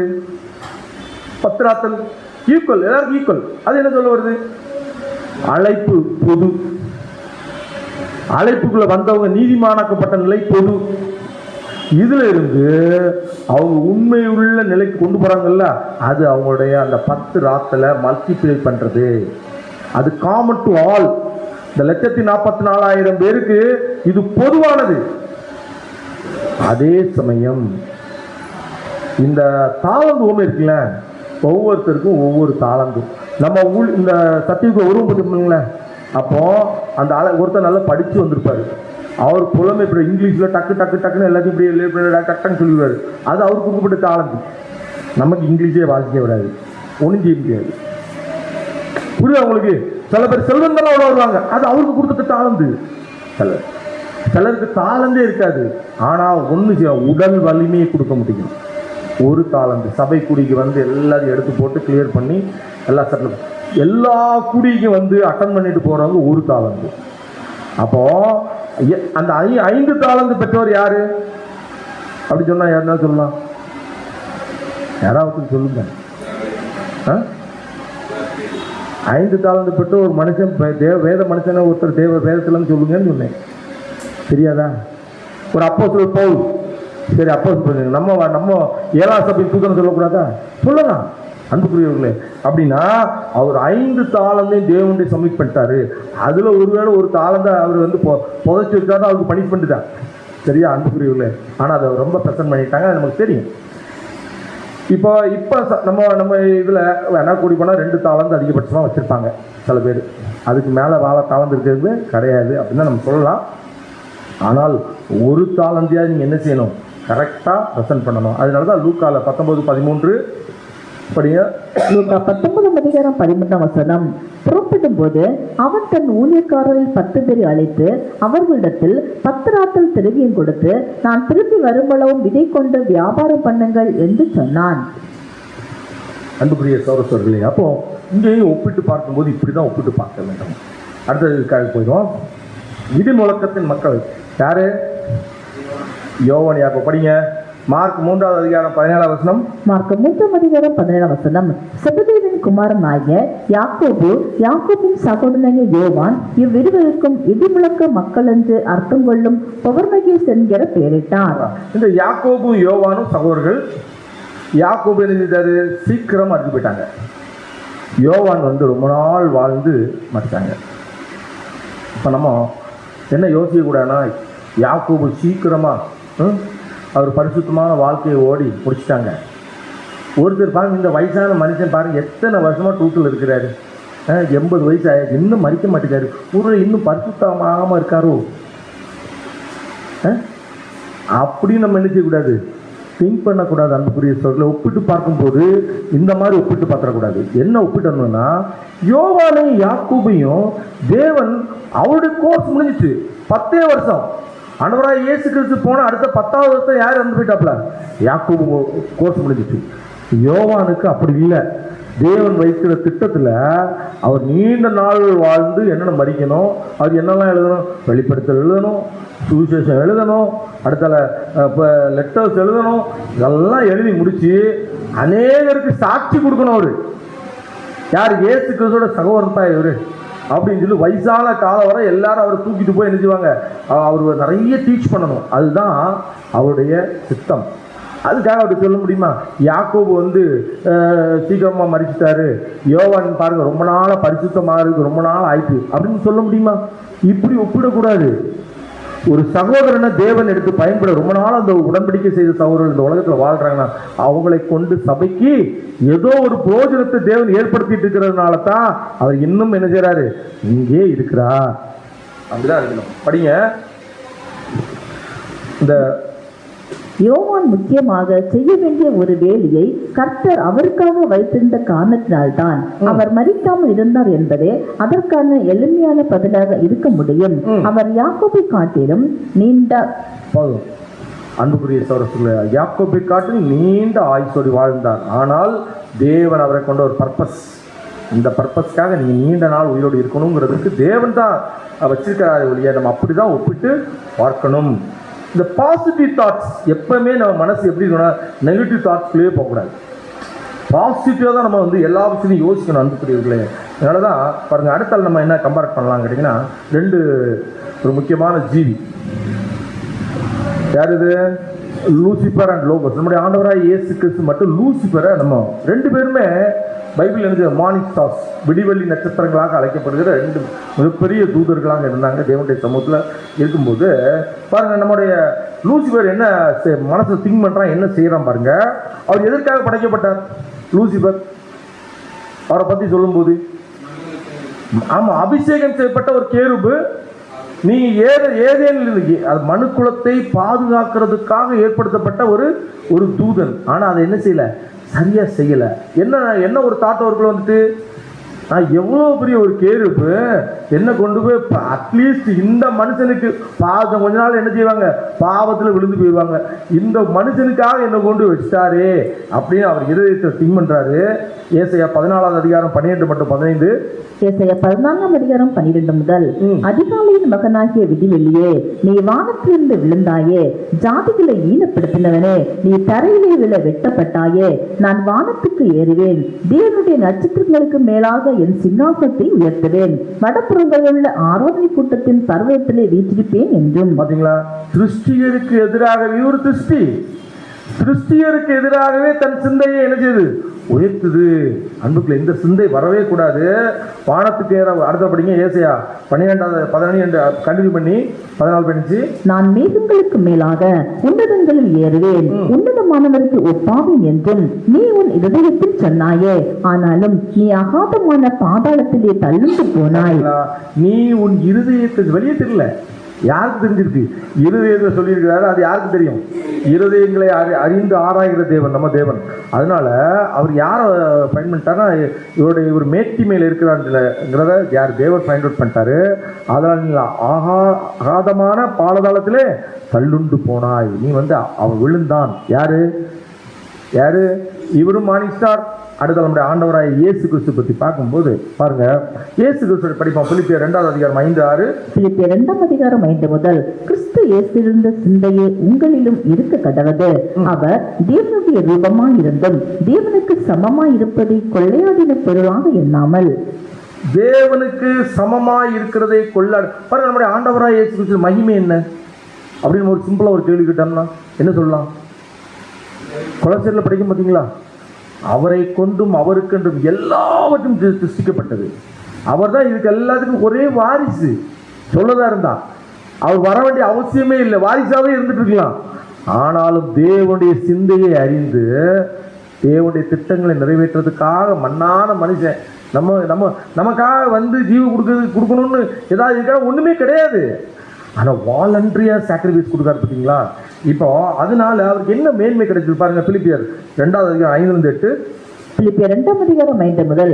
தம்மை தாமே வெறுமையாக்கி அடிமையின் ரூபம் எடுத்து மனுஷ சாயலானார். அவர் மனுஷ ரூபமாய் காணப்பட்டு மரண பரியந்தம், அதாவது சிலுவையின் மரண பரியந்தம் கீழ்ப்படிந்தவராகி தம்மை தாமே தாழ்த்தினார். தம்மை தாமே தாழ்த்தினதுனால வானோர் பூலோத்தோர் யாவருடைய முழங்கால் யாவும் முடங்கும்படிக்கு மேலான ஒரு நாமத்தை நமக்கு கொடுத்தா பார்த்தீங்களா. இதுதான் தன்னை தாழ்த்துகிற ஒரு மனுஷன் மட்டும்தான் உயர்த்தப்படுவானே ஒழிய தாழ்மைக்குள்ள போகாது எந்த மனுஷனுக்கும் பரலோக வாய்ப்பு கிடையாது. தெளிவா அப்போ நம்முடைய ஆண்டவராக இயேசு பாருங்க, ரெண்டுமே ஒரு திருஷ்டி தான். அப்போ ரெண்டு திருஷ்டிக்கும் எவ்வளவு வேறுபாடு. ரெண்டுமே மார்னிங் ஸ்டார் தான். தேவனுடைய சமூகம் ரெண்டு பேருமே பாடியிருக்காங்க, தேவனை துதித்து பாடியிருக்கிறாங்க. ரெண்டு பேருமே ஒரே காரியத்துக்காக படைக்கப்பட்டிருக்காங்க. அப்படி படைக்கப்பட்டும் போது கூட ஆனால் ஒருடைய சிந்தை எப்படி இருக்குது, இன்னொருடைய சிந்தை தேவனுக்கு தான் எப்படி இருக்குது. அப்போ நம்முடைய தாழ்மையை நம்ம வந்து எப்படி எடுக்கணும் கேட்டீங்க, அடிமையின் ரூபம் எடுத்து எப்படி கிறிஸ்துவை நோக்கி பார்க்கணும். அதனாலதான் சிலுவை மரணம் பரியந்தம், அதாவது தன்னைத்தானே தாழ்த்தி. நம்ம அப்படிலாம் தாழ்த்திருக்கோமா? யாராவது கொஞ்சம் நம்முடைய சுயநலத்தை டச் பண்ணிட்டாங்கன்னா போதும், வருமே உள்ளுக்குள்ள ஒரு கோபம் வெகுண்டு, அது எங்கிருந்துதான் வருதோ தெரியாது. நம்ம நினைச்சிருப்போம் நம்ம பரவாயில்ல 2 வருஷத்துக்கு முன்னாடி இப்போ கொஞ்சம் நல்லா ஐட்டம் போல இருக்கு அப்படின்ட்டு அப்படி படத்தை திங்க் பண்ணுவோம். நல்ல இல்லை யதார்த்தமா பாருங்களேன். ஏன்னா 2 வருஷம் எந்த பிரச்சனையுமே வந்திருக்காது. அதனால சமாதானமான இறுதி நல்ல சந்தோஷமா நம்ம சமாதானமா இருக்கணும். வரும் பாருங்க ஒரு பிரச்சனை, வந்தோட கோபம் எங்கிருந்து தான் வெளிப்படுதுன்னு தெரியல. டாமா டிமானு எல்லாருமே தான் ஏதாவது உனது வார்த்தையை சொல்லிடுறோம் பார்த்தீங்களா, காயப்படுத்தி நம்மளை தாழ்த்த முடியல. நம்மளால எப்படி நம்மளுக்காக இப்படி சொல்றாரு, எப்படி பேசலாம் அப்படிங்கிற உணர்வு வெளியில வந்து பொங்கி வெடிச்சிருது. நோ அன்புக்குரியவர்களே, எங்கேயாவது ஆண்டவராய் இயேசு கிறிஸ்து தன் உரிமைகளுக்காக போராடி இருக்கிறாரா? யோசிச்சு பாருங்க. எங்கேயாவது வாயை திறந்து ஏயா அடிக்கிற கேட்டாரா? ஒரே விஷயத்தை மட்டும் கேட்டாரு. அதுக்கு வந்து சில காரியங்கள் இருக்கு. ஆனா வேற எந்த காரியத்துக்குமே ஆண்டவர், அதாவது அடிக்கப்படுகிற ஒரு ஆடு எப்படி அமைதியா சைலண்டா இருக்குது, அது என்ன அடிக்க போகும்போது நாங்கள் வெட்ட போறாங்கன்னு கொஞ்சம் சத்தம் போடும், அவ்வளவுதான். அந்த சத்தத்தை தான் போட்டுப்பாரு, வேற எதுவுமே போடல. அன்பு தனக்காக அவர் எங்கேயுமே பேசவே இல்லை. தன்னுடைய நீதியை நிலைநாட்டுறதுக்காக, தன்னுடைய உரிமைகளை நிலைநாட்டுறது எங்கேயா பேசிட்டாரா? கண்டிப்பா இருக்காது அன்புக்குரியவர்களே. ஆனா நம்முடைய நீதியை, நம்முடைய சொந்த கருத்துக்களை நிலைநாட்டுறதுக்காக நம்ம போராடுவோம். அது தாழ்மை கிடையாது, அது அடிமையின் ரூபம் கிடையாது அன்புக்குரியவர்களே. அந்த ஒரு மனநிலைமை நமக்குள்ள வரணும் தேவனுடைய பிள்ளைகளுக்கு. அதுக்காக தான் அழைக்கப்பட்டிருக்கிறோம். இப்படி ஒப்பிட்டு பார்க்கணும். அடுத்தால பாருங்க, 6வது பீட்டர் அண்ட் பவுல். பாருங்க, பேதுரு ஒரு மிகப்பெரிய ஒரு ஊழியக்காரர், பவுலும் மிகப்பெரிய ஊழியக்காரர். பேதுரு கிறிஸ்துவோடு இருந்தவர், பவுல் கிறிஸ்துவோடு இல்லாதவர், ரொம்ப இளையவர். பேதுரு மூத்தவர். ஊழிய பாதையில் 2 பேருமே போறாங்க. போயிட்டு இருக்கும்போது நியாயப்பிரமாணம் முடிஞ்சு அன்பின் பிரமாணம் காலம் வந்தாச்சு. அப்படி வரும்போது பேதுரு 2 காலப்பகுதியிலும் வாழ்கிற ஒரு மனிதராக இருக்கிறதுனால அவங்க நியாயப்பிரமாணத்துக்கு உட்பட்டு வரும்போது இவங்க புறஜாதியாரோட சுவிசேஷ ஊழியம் போயிட்டு இருக்கு. அப்போ பார்த்து அவங்களும் வந்துட்டாங்க. வந்தோன்னு ஒரு ட்ராமா போட்டாங்க. டக்குன்னு நாங்கள் எங்களுக்கு சம்மந்தமே கிடையாது அப்படிங்கிற மாதிரி போட்ட உடனே இதை முகமுகமாக எதிர்க்கிறார். யாரு? இளையவர் முதியவர் பெரியவரை முகமுகமாக எதிர்க்கிறார். கலாத்தியர் 2:11. கலாத்தியர் 2:11. மேலும் பேதுரு அந்தியோகியாவுக்கு வந்தபோது அவன் மேல் குற்றம் சுமந்ததினால் நான் முகமுகமாய் அவனோடு எதிர்த்தேன். பாத்தீங்களா? முகமுகமாய் அவனோடு எதிர்த்தேன். முகமுகமாய் எதிர்க்க தேவையில்லாத விஷயத்துல எதிர்க்கக்கூடாது அன்புக்குரிய சகோதரர்களே. அவர் என்ன பாயிண்ட்ல எதிர்த்தாரு? உபதேசம், ட்ரூத்ல நியாயப்பிரமாண காலம் முடிஞ்சு அன்பின் பிரமாண காலம் வந்தாச்சு. இப்ப நீங்க என்ன செய்ய வேண்டியது இல்லை, நியாயப்பிரமாண கட்டளைகள் கடைபிடிக்க வேண்டிய அவசியம் இல்லை. அதுக்கு தான் முகமுகமா எதிர்க்கிறாரு. நீங்க எல்லா முகமுகமா எதிர்த்தாச்சு நம்ம எதுக்காக முகமுகமா எதிர்க்காது அப்படிலாம் கிடையாது. அப்படி இல்லை அன்புக்குரிய ட்ரூத்துக்காக இது சரி இது தப்புன்னு ரொம்ப தெளிவா நம்ம எடுத்து வைக்கலாம். அது யார் பெரியவராக இருந்தாலும் சரிதான், சிறியவராக இருந்தாலும் சரிதான் சொல்லணும். ஒருவேளை பாருங்க, இப்ப பேதுரு தன்னுடைய வாழ்க்கையில இப்படி எதிர்த்துட்டாருங்கிறதுக்காக எங்கேயாவது வருத்தப்பட்டிருப்பாரா? நீங்க சொன்னது சரி, நியாயம், ஏற்றுக்கொள்கிறேன். இந்த மனப்பான்மை தேவனுடைய பிள்ளைகளுக்கு வரணும். இவர் சின்னவர் சொல்லிட்டாரு, நான் என்ன கேட்கறது அப்படின்னு நினைக்கிறாரு. சின்னவர் சொல்லிட்டாரு, நான் ஏன் கேட்கணும் அப்படிங்கிற சிந்தை தேவனுடைய பிள்ளைகளுக்கு வரவே கூடாது. சரியான விஷயங்களை பேசுகிறதை ஏற்றுக்கொள்ள வேண்டும். இந்த மனநிலைமை தான் நம்மளை எங்க கொண்டு அடுத்த நிலைக்கு படிக்கட்டுக்கு நம்மளை உயர்த்தும். தேவனுடைய சமூகத்தில் கிருபாசனத்தை நோக்கி நம்ம பிரயாணம் பண்றோம். கிருபாசனத்துக்கு போனோம்னா இந்த கேரக்டர் வந்தால் நம்முடைய அந்த பலி, நம்முடைய அந்த எண்ணங்கள் எங்க போகும்? தேவனுடைய சமூகத்துக்கு போகும். இந்த புகை எழும்பணும்ல, புகை எழும்பி தேவனுடைய கிருபாசனம் 3 நாள் தான் நம்ம எங்க போக முடியும்? கிருபாசனம். இங்க இந்த அந்த வாசனையே வரலன்னா அன்புக்குரியவர்களே, எப்படி கிறிஸ்து தேவன் நம்ம மோருவாங்க? அன்புக்குரியவர்களே பாருங்க, 2 பேருமே ஊழிய பாதையில் கடந்து போறாங்க, நிறைய சுவிசேஷ பணி செய்கிறாங்க. அப்படி காலங்கள் கடந்து போய் முடியும் போது கூட பேதுரு அருமையான வார்த்தைகளை பவுல் கூட எழுதுறாரு. பாருங்க, படிங்க 2 பேதுரு 3:15-16. 2 பேதுரு 3:15 முதல். மேலும் நம்முடைய கர்த்தரின் நீதிய பொறுமையை இரட்சிப்பென்று எண்ணுங்கள். நமக்கு பிரியமான சகோதரனாகிய பவுலும் சொல்றாரு, நமக்கு பிரியமான யார? கடிந்து கொண்டு புத்தி சொல்லுகிறவர்களை எனக்கு பிரியமான, நம்ம என்ன சொல்றோம், கடி கொண்டு புத்தி சொல்றவங்கள அப்படி சொல்றோமா, எனக்கு பிரியமான சகோதரர் சொல்லுங்க. கடிந்து கொண்டு புத்தி சொல்லும் போது எனக்கு பிரியமா, நீங்க எனக்கு கடிந்து கொண்டதுனால எனக்கு சீர்திருத்தல் எனக்குள்ள நடந்திருக்குது. கடிந்து கொண்டு சொல்லும்போது பிரியமான சகோதரனாகிய பவுல் தனக்கு அருளப்பட்ட ஞானத்தினாலே இப்படியே உங்களுக்கு எழுதி இருக்கிறான். எல்லா நிருபங்களிலும் இவைகளை குறித்து பேசி இருக்கிறான். அவன் சொன்னவைகளில் சில காரியங்கள் அறிவதற்கு அரிதான் இருக்கிறது. எவ்வளவு பியூட்டிஃபுல்லா இருக்கிறார், பிரசன்ட் பண்றாரு. சொல்றதுக்கு சில காரியங்கள் எப்படி இருக்குதான், அரிதா இருக்கிறது. ஏன்னா அவர் வந்து நியாய பிரமாணத்தையும் அன்பின் பிரமாணத்தையும் பௌத்து பார்த்து அருமையான காரியங்களை சொன்னவர் யாருன்னு கேட்டீங்கன்னா அப்போஸ்தலர். அப்ப அவர் சொல்றாரு, அறிகிறதுக்கு அரியா இருக்குது. படிங்க. கல்லாதவர்களும் உறுதி இல்லாதவர்களும் மற்ற வேத வாக்கியங்களை புரட்டுவது போல தங்களுக்கு கேடு வரத்தக்கதாக இவைகளையும் புரட்டுகிறார்கள். அவர் போயிட்டாரு. நிறைய கல்லாதவர்கள் பார்த்து இது அப்படி இது இப்படி அன்னைக்கே எழுதியிருக்காங்க, நிறைய புரட்டி இருக்கிறாங்க. அதனால அவருடைய அந்த எழுத்துக்கள் ரொம்ப பியூட்டிஃபுல்லா இருக்குன்ட்டு சொல்றதை கூட பார்க்கலாம். அப்போ இங்க கூட ஒப்பிட்டு பார்த்தல்னு ஒரு காரியம் என்ன, மேலான ஒரு நிலையில் இருந்த பேதுரு, கீழான யாருக்கான பவுல். ஆனால் 2 பேர் வயசுக்கு சின்ன வித்தியாசம் உண்டு. பெரியவர், இவர் சிறியவர். ஆனாலும் என்ன பண்ணுறாங்க, அவர் சிறியவர் சொல்லுவதை ஏற்றுக்கொள்கிறார், மனப்பக்குவம் அடைகிறார். அது எதில், உபதேசத்தில். அப்படி சொல்லும்போது பிரியமான சகோதரனே அப்படி சொல்கிறாங்க. அந்த மனநிலைமை இதான் ஸ்டாண்டர்ட், கிறிஸ்தவ ஸ்டாண்டர்ட். அந்த ஸ்டாண்டர்டுக்கு நம்மளை வளர்த்தணும் அன்புக்குரியவர்களே. அதான் நம்ம பார்க்குறோம். அடுத்தபடியாக பார்க்குறோம், comparing health issues with brothers and sisters. Comparing health அப்படின்னா இது என்னது, நம்மளுக்கு உடல் ஆரோக்கியம் இருக்குல்ல, உடல் ஆரோக்கியம், நலிவு, கஷ்டம். எனக்கு நானே வந்து உடம்புக்கே முடியலை எந்த ஊழியத்தை செய்ய அப்படின்னு நம்ம சொல்கிறோம் பார்த்தீங்களா. நானே பாருங்க, நான் அழகே இல்லை, நானே ஒன்றுக்கு சட்டிப்படி மாட்டேன். இப்போ சில பேர்லாம் சொல்கிறது உண்டு, நானே பாருங்க, நானே வந்து அப்படி, நானே வந்து கஷ்டத்தில் இருக்கேன், என்ன யாரும் மதிக்க மாட்டாங்க, இப்படிலாம் கூட சில பேர் சொல்லுவாங்க. அது வந்து அந்த பலகீனம் தேவனுடைய பிள்ளை. என்ன ஒரு விஷயத்தை மறந்துறாங்கன்னா, என்னை அழைத்தவர் உண்மை உள்ளவர். தோற்றத்தை பார்த்து அழைக்கல, என்ன என்னுடைய இருதயம் தேவனுக்கு நேராக இருக்கிறதை பார்த்து தேவன் அழைத்தார் என்று அதை மறந்துட்டாங்க. முன்னால வரும்போது அப்படிதான் வந்திருப்பாங்க. ஆனால் அப்படி இருக்கக்கூடாது தேவனுடைய பிள்ளைகள், அன்பு பிள்ளைகளே. பாருங்க, அப்போஸ்தலர் பவுல் வந்து அவர் ஊழிய பாதையில படிங்க, அப்போஸ்தலர் 19:12. அப்போஸ்தலர் 19:12 அவருடைய சரீரத்திலிருந்து உருமால்களையும் கச்சைகளையும் கொண்டு வந்து வியாதிக்காரர் மேல் போட வியாதிகள் அவர்களை விட்டு நீங்கி போயின, பொல்லாத ஆவிகளும் அவர்களை விட்டு புறப்பட்டன. பார்த்தீங்களா? அப்போ அவர் ஊழிய பாதை என்ன பண்ணுறாருன்னா, சில அவங்களுடைய சட்டைகளை எல்லாம் எடுத்து போடுறாங்க, ட்ரெஸ்ஸஸ் எல்லாம் போட்டால் நிறைய தேவன் வந்து அவரை கொண்டு மிகப்பெரிய அற்புதங்களையும் ஊழியங்களையும் செய்துட்டே போகிறாப்புல. செய்துட்டு போட்டிருக்கும்போது அவருக்குள்ள ஒரு ஏக்கம், யாரு, அப்போஸ்தலர் பவுலுக்குள்ள ஒரு ஏக்கம். என்ன ஏக்கம், எனக்கு வந்து சரியாக கண்ணே தெரிய மாட்டேங்குது, கடவுளே எனக்கு இந்த கண்ணை கொஞ்சம் சரி பண்ணித்தாங்களே அப்படின்னு அவர் ப்ளீஸ் பண்ணி கேட்கிறாரு. 2 கொரிந்தியர் 12:7-8. 2 கொரிந்தியர் 12:7 அன்றியும் எனக்கு வெளிப்படுத்தப்பட்டவர்களுக்குரிய மேன்மை நிமித்தம் நான் என்னை உயர்த்தாதபடிக்கு என் மாம்சத்திலே ஒரு முள் கொடுக்கப்பட்டிருக்கிறது. என்னை நான் உயர்த்தாதபடிக்கு அது என்னை குற்றும் சாத்தானுடைய தூதனா இருக்கிறது. அது என்னை விட்டு நீங்கும்படிக்கு நான் 3 தரம் கர்த்தரிடத்தில் வேண்டிக் கொண்டேன். என் மாம்சத்தில் ஒரு முள் கொடுக்கப்பட்டிருக்கிறது. எது, என்ன முள்? மாம்சத்தில் கொடுக்கப்பட்ட முள் என்னது? அவர் தரிசனத்துல கிறிஸ்துவ பார்க்கும்போது அவருக்கு என்ன ஆயிடுச்சு, கண் வந்து ரொம்ப கெட்டு போச்சு, கண் வந்து பார்வை குந்தி போச்சு. ஆனாலும் அந்த பார்வை வச்சுட்டு அவர் என்ன பண்ணியிருக்காரு, அநேகர் ஊழியம் செஞ்சே போறாப்புல.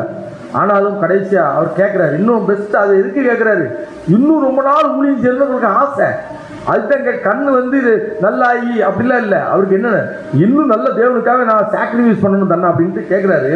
கேட்கும்போது அதை எத்தனை டைம் ஜெபிச்சிருக்காரு? 3 தரம் ஜெபித்தேன். அதற்கு 19:2 கொரிந்தியர். அதற்கு அவர், என் கிருபை உனக்கு போதும், என் கிருபை உனக்கு போதும், பலவீனத்திலே என் பலன் பூரணமாய் விளங்கும் என்றார். ஆகையால் கிறிஸ்துவின் வல்லமை என் மேல் தங்கும்படி என் பலவீனங்களை குறித்து நான் மிகவும் சந்தோஷமாய், என் பலவீனங்கள் குறித்து நான் மிகவும், உங்களுக்கு ஏதாவது கஷ்டம், நோய், வியாகுலம்லாம் இருந்தால் அதை குறித்து சந்தோஷப்படுங்க. கிறிஸ்து பாருங்க, நான் உண்மையே இல்லாதவனா இருந்தேன், என்னை கொண்டு இவ்வளவு பெரிய ஒரு வேலைக்கு அழைச்சிருக்காரு, என்னை கொண்டு நான் வந்து இந்த வேலை செய்ய வைக்கிறாரே அப்படின்னு நினைச்சு என்ன பண்ணிச்சணும், சந்தோஷம். நான் பாருங்க எப்படி மோசே தேவனுடைய சமூகத்தில் சொல்றாரு, நான் திக்குவாய் மந்த நாக்கு சொன்னாரா இல்லையா? ஆனால் அவரை கொண்டு எவ்வளோ பெரிய காரியத்தை செய்தாங்க. அப்போ நம்மளும் நம்முடைய அந்த குறைபாடுகளை எண்ணவே கூடாது. அன்புக்குரியவர்களே, நான் வந்து அழைக்கப்பட்டது ஒரு அழைப்புக்கு. எப்படி அப்போஸ்தலர் இந்த ஒரு இதை எண்ணலையோ, கம்பேரிசன் பண்ணலையோ, அதே மாதிரி நம்ம என்ன செய்யக்கூடாது, கம்பேரட் பண்ணவே கூடாது. இந்த ஜீவன் மட்டும்தான் அவருக்கு வேணும். இது உண்மையா இருந்து தேவனுடைய சமூகத்தில் போடுமே ஒழிய, நான் என்ன செய்வேன், என்னால் ஓடவே முடியல, அது எனக்கு ஹார்ட் வீக்கு. நான் ஒரு எக்ஸாம்பிள் சொல்கிறேன். வள்ளியூர் சார்ந்த ஒரு சகோதரருக்கு ஹார்ட் ப்ராப்ளம். இதே அது என்னது நம்ம ஜெயசேகரன் ஹாஸ்பிட்டலில் வந்தாங்க. கரெக்டாக 15வது நாள் அவர் சபைக்கு வந்தாச்சு. 15வது நாள் நோட்டீஸ் கொடுக்க வந்தாச்சு. அவர் நினச்சிருக்கலாம், இன்னும் 2-3 மாதம் வீட்டில் ஒரே திட்டு, என்ன திட்டுறாங்க. 15 நாள் தான் ஆயிருக்கு, ஆப்ரேஷன் பண்ணி இவர் பாருங்க, இந்த அவரை திட்டுறது மட்டும் இல்லை, இங்கிலீஷ் திட்டு, இந்த குரூப்பில் தான் இவங்க கூட்டு போகுது அப்படின்ட்டு. அந்த குரூப்பில் அப்போ அவருக்கு இருக்கிற அந்த வைராக்கியம், அதுதான் நமக்குள்ளே நிறைய சகோதரர்கள் இப்படி இருக்கிறாங்க. அதனால தான் நம்ம வந்து அதை பதிவுபடுத்துகிறோம். இப்படி இருக்கும்போது பாருங்க, அப்போ what problem did he faced in his body அப்படின்னா, அதுதான் அப்போ இங்கே எழுதுறாரு. கலாத்தியர் 4வது அதிகாரம் 17 கலாத்தியர் 4ஆம் அதிகாரம் 15ஆம் வசனம். அப்பொழுது நீங்கள் கொண்டிருந்த ஆனந்த பாக்கியம் எங்கே? அப்பொழுது கலாத்தியர்கள், அப்பொழுது நான் வந்திருந்தேன் பார்த்தீங்களா, இந்த ஊழியத்தின் நாட்களில் வந்திருக்கும்போது ஆனந்த பாக்கியம் எங்கே? ரொம்ப அவங்க லவ்வபிளா இருந்திருக்காங்க. ஆனந்த அப்படிங்க இருந்தது. உங்கள் கண்களை பிடுங்கி எனக்கு கொடுக்க கூடுமானால் அப்படி செய்திருப்பீர்கள் என்று உங்களுக்கு சாட்சி. என்ன இருந்திருக்கு, கண்ணுல பிரச்சனை இருந்திருக்கு. ஒருவேளை அன்னைக்கு அகர்வாலோ அல்லது வாசனைக்கர் இதெல்லாம் மாதிரி ஏதாவது ஹாஸ்பிட்டல் என்ன கூட்டு போய் கண்ணை பிடிங்கி கொடுத்துருப்பாங்க. அந்த அளவுக்கு அவங்கள்ட்ட அன்பு இருந்துச்சு. சரீர குறைபாடை கூட சகோதரனுக்கு ஒரு பிரச்சனை இருந்தால் அவங்க என்ன செஞ்சிருக்காங்க, பிடிச்சிருக்காங்க, கண்ணை பிடிச்சி கொடுத்துக்குவோம் அப்படின்ட்டு. அப்போ இது எதுக்கு இணையானதுன்னு கேட்டிங்கன்னா, தன் ஜீவனை கொடுக்குற அன்பு. இது அன்புக்குரியவங்களே, அந்த அளவுக்கு அவருக்கு சரீர குறைபாடு இருந்தும் அப்போஸ்தலர் பவுல் எங்கேயுமே அதை என்ன செய்யலை. எங்கேயாவது லெட்டர் எழுதுறத குறைச்சிட்டாரா? இல்லை. இதனால் முடியலையா, இன்னும் நீங்கள் எழுதுங்க சார், நான் கையெழுத்து போட்டுறதா, நீங்கள் எழுதுங்க, நான் கையெழுத்து போட்டுறேன் அப்படின்ட்டு. அந்த மாதிரி தான் ஊழியத்தை ஏதோ ஒரு சில நிறுவனங்கள் அவர் கைப்பட எழுதுறாங்க, மீது எல்லாமே சகோதரர்கள் தான் எழுதுறாங்க. அப்போ ஊழியத்தில் அந்த வைராக்கியம், சரீர குறைபாடு அவர் என்ன நினைக்கவே இல்லை. நம்மளும் அப்படி நினைக்கக்கூடாது. அன்புக்குரிய சகோதரர்களே, 8வது ஒரு பாயிண்ட் இதோடு கொஞ்சம் பேசி முடிச்சுருவோம், கொஞ்சம் தான் இருக்கும். உனக்கு என்ன அப்படிங்கிற தலைப்பில் பார்க்குறோம். இப்போ ஆண்டவராய் இயேசு கிறிஸ்து மரித்து உயிர்த்தெழுந்தாச்சு. மரித்து உயிர்த்தெழ 40 நாள் யாரோடு இருக்கிறாங்க, அந்த இஸ்ரேல் ஜனங்களோடு இருக்கிறாங்க.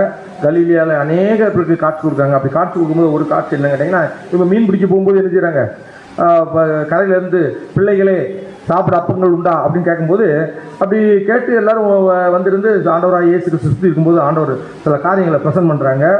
எப்படின்னா, பேதுருவோடைய கடைசி நாட்கள் நீ எப்படி மரிக்க போகிற அப்படிங்கிறத குறித்து அங்கே பேசுகிறாங்க. யோவான் 21வது அதிகாரம் 18ஆம் வசனம். யோவான் 21ஆம் அதிகாரம் 18ஆம் வசனம். நீ இள வயதுள்ளவனாய் இருந்தபோது உன்னை நீயே அரை கட்டி கொண்டு உனக்கு இஷ்டமான இடங்களிலே நடந்து திரிந்தாய். நீ முதிர் வயதுடன் ஆகும் போது உன் கைகளை நீட்டுவாய், வேறொருவன் உன் அறையை கட்டி உனக்கு இஷ்டமில்லாத இடத்துக்கு உன்னை கொண்டு போவான் என்று மெய்யாகவே மெய்யாகவே உனக்கு சொல்லுகிறேன் என்றார். அப்படின்னா, நீ இள வயது சின்ன வயசா இருக்கும்போது உன்னை நீ அறையை கட்டியும் இஷ்டமில்லாத இடங்களில் எல்லா இடத்தையும் சுற்றி திரிஞ்சப்பா, முதிர் வயதாகும்போது ஒன்று என்ன செய்வாங்க, கொண்டு போய் நீ இஷ்டமில்லாத இடத்துல கொண்டு போய் ஒன்று சொன்னாங்க, உன்னுடைய முடிவு, அவருடைய மரணத்தை. அப்படின்னா இப்படி சொல்லும்போது, இப்போ நான் இப்போ ஒரு ஆண்டவர் இப்போ தான் இருக்காங்க வைங்களேன், இப்போ ஆண்டவர் ப்ரெசென்ட் பண்ணுறாரு. ப்ரெசென்ட் பண்ணாத நம்ம ஒரு எக்ஸாம்பிளுக்கு நம்ம ஜீசஸ் பிரதரை, நீ வந்து இவ்வளோ நாள் சந்தோஷம் இப்படிலாம் வாழ்ந்த, இனிமேல் நான் நினைச்சு போறோம்னா, நீ இஷ்டமில்லாத இடத்துக்கு நீ நாளைக்கே ஒரு வருஷத்துக்கு இடையில எங்கே போவேன், எங்கேயாவது ஊடிட்டு போ, அங்கே ஒரு கத்தியால் ஒன்று குத்தி க்ளோஸ் பண்ணி வேண்டிய எத்தனை சாட்டியாக படிக்க போற அப்படின்னு சொல்லாச்சு. நம்ம என்ன யோசிப்போம், இப்படி சொல்லிட்டாங்களே அப்படின்னு யோசிப்பான். ஆனால் இவர் என்ன ப்ரெசென்ட் பண்ணுறாரு பாருங்க, அதுதான் டியூட்டி. தன்னை குறித்து நினைக்காம அவர் பக்கத்தில் ஒருத்தர் வராதுல, அவருடைய நிலைமை என்னன்னு கொடுத்துருங்க. இப்போ நம்ம இந்த நிலைமையை மாற்றணுங்கிறதுக்கு தான் அவர் சொல்றாரு. பாருங்க, யோவான் 21:20 யோவான் 21:20 பேதுரு திரும்பி பார்த்து இயேசுவுக்கு அன்பாய் இருந்தவனும் ராப்போஜனம் பண்ணுகையில் அவர் மார்பில் சாய்ந்து, ஆண்டவரே, உம்மை காட்டிக் கொடுக்கிறவன் யார் என்று கேட்டவனுமாகிய சீசன் பின்னே வருகிறதை கண்டான். அது யாரு?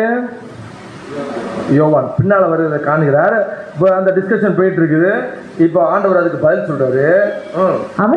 21:22 அவனை கண்டு பேதுரு இயேசுவை நோக்கி, ஆண்டவரே, இவன் காரியம் என்ன என்றான். இவன் காரியம் என்ன? அதற்கு இயேசு, நான் மறுமளவும் இவன் இருக்க எனக்கு சித்தமானால் உனக்கென்ன, நீ என்னை பின்பற்றி வா என்றார். இயேசு நான் வருமளவும் இவன் இருக்க உனக்கு சித்தமானால் உனக்கென்ன, நீ என்னை பின்பற்றி வா. யோவான நான் கடைசி நாள் வரை உயிரோட கூட வச்சிருப்பேன். உனக்கு என்னப்பா பிரச்சனை? நீ என்ன செய்ய, ஏன் பின்னாலவா? அன்புக்குரிய சகோதரர்களே, நம்ம அநேக நேரத்தில் நம்முடைய ஓட்டத்தை விட்டுறான், நம்மளை மட்டுமே யோசிக்கிறத விட்டுட்டு பக்கத்தில் அவரு ஓட்டம் சரியில்லையா, அவர் அந்த லைனை கிராஸ் பண்ணி ஓடுதார, அது நம்ம வேலை இல்லை, நம்ம வேலை இல்லை. அவரை தேவன் பார்த்துப்பாரு. கேட்டிங்களா? அவரோட முடிவு எப்படி இருக்கும்? இந்த மாதிரி சேட்டை பண்ணுறாரு, கண்டிப்பாக இவர் இந்த 2ஆம் மரணம் தான் இருக்க வாய்ப்பு இருக்கு. நோ, தேவையில்லை.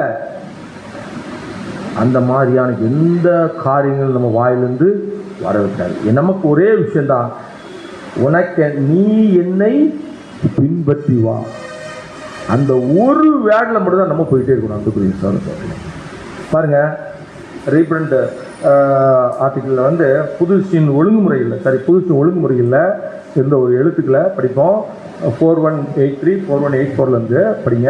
இது கர்த்தருடைய பின்னடியார்கள் கற்றுக்கொள்வதற்கு இருப்பதிலேயே கடினமான பாடம். கர்த்தருடைய பின்னடியார்கள் நம்மளாம் ஃபாலோஸ் தானே, இடுக்கமான வழிகளை பிரயாசம். உண்மையாது இல்லையா? எல்லாரும் பார்க்கறத பார்த்தா இல்லை நாங்களே வெளிநாட்டுக்கு உள்ள யாரும் போகல அப்படின்னு சொன்ன மாதிரியே பேசிட்டீங்க. எல்லாரும் போயிட்டு இருக்கா. அது கடினமான பாடம், அதே சமயம் மிகவும் முக்கியமான பாடமாகவும் காணப்படுகின்றது. நாம் சுற்றி பார்க்கவும் நமக்கு கர்த்தரால் அனுமதிக்கப்படுகிறதுன்றான அதே அளவிலான சிக்ஷைகள் அல்லது சோதனைகள் அல்லது பிரச்சனைகள் அல்லது பாரங்கள் ஏன் சக சீசன் ஒருவனுக்கு அனுமதிக்கப்படவில்லை என்று சிந்திக்கவும் முற்படுவோமானால் மற்றும் கர்த்தர் குறித்தும் நம்ம என்ன திங்க் பண்றதுன்னா, நமக்கு மட்டும் தானே தொந்தரவா வந்துட்டு இருக்கு, பிரச்சனைக்கு மேல பிரச்சனை, அவர் மட்டும் வாராது, ஒரு பிரச்சனை இல்லை, நல்லா போயிட்டு இருக்காரு. நோ, இதெல்லாம் திங்க் பண்ணவே கூடாது. அவரது ஞானம் குறித்தும் அவரது செய்திகள் குறித்தும் உள்ள விஷயத்தில் நியாயம் தீர்க்கிறவர்கள் ஆகுவதற்கு நாம் நம்மை அனுமதிப்போம். ஆனால் அடுத்தபடிங்க விளைவு நமக்கே பாதகமாய் காணப்படும். நமக்கே பாதகம். என்ன பாதகம் வரும்? இப்படி அடுத்தவங்களை குறித்து திங்க் பண்றோம் பார்த்தீங்களா?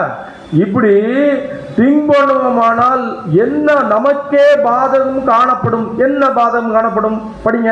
இது நம்முடைய சமாதானத்தை அழித்து போடும். முதல்ல இது நமது சமாதானத்தை அழித்து போடும். அடுத்தது நம்முடைய விசுவாசத்தினை வலுவற்றதாக்கிவிடும். இது நம்முடைய விசுவாசத்தை வலுவெடுத்ததாகுது. அடுத்தது மற்றும் ராஜ்யத்தை நம்மை ஆயத்தப்படுத்துவதற்கு அவசியமான படிப்பினை கற்றுள்ளதற்கு தடையாக காணப்படும். நம்ம ராஜ்யத்துக்கு போறதுக்கூடிய அநேக விஷயங்கள் என்னவா இருக்கான்? தடையா இருக்குது. அன்புக்குரிய சகோதரர்களே, பாருங்க, தெய்வீக வழி நடத்துதல்கள் செய்திகள் குறித்து இத்தகைய விமர்சனங்கள் குறை கூறுதல்கள் நம்முடைய மனங்களில் தோன்றுமானால் பேதனிடத்தில் நமது கர்த்தர் கூறின பதிலை போலவே நாமும் நம்மிடம் என்ன பேதுருட்ட ஆண்டவராய் இயேசு கிறிஸ்து சொன்னார். அதுதான் நமக்கு ஆண்டவரே. படிங்க. நீ பின்பற்றி வா. இந்த காரியங்களை எல்லாம் ஒழுங்குபடுத்துவதற்கு நீ திராணியற்றவன். இன்னும் ஆண்டவர் தமது திட்டங்கள் மற்றும் நோக்கங்கள் அனைத்தையுமே உனக்கு விவரித்துக் கொண்டிருக்க வேண்டும் என்ற அவசியமும் இல்லை. அது தகுதியாயும் இராது.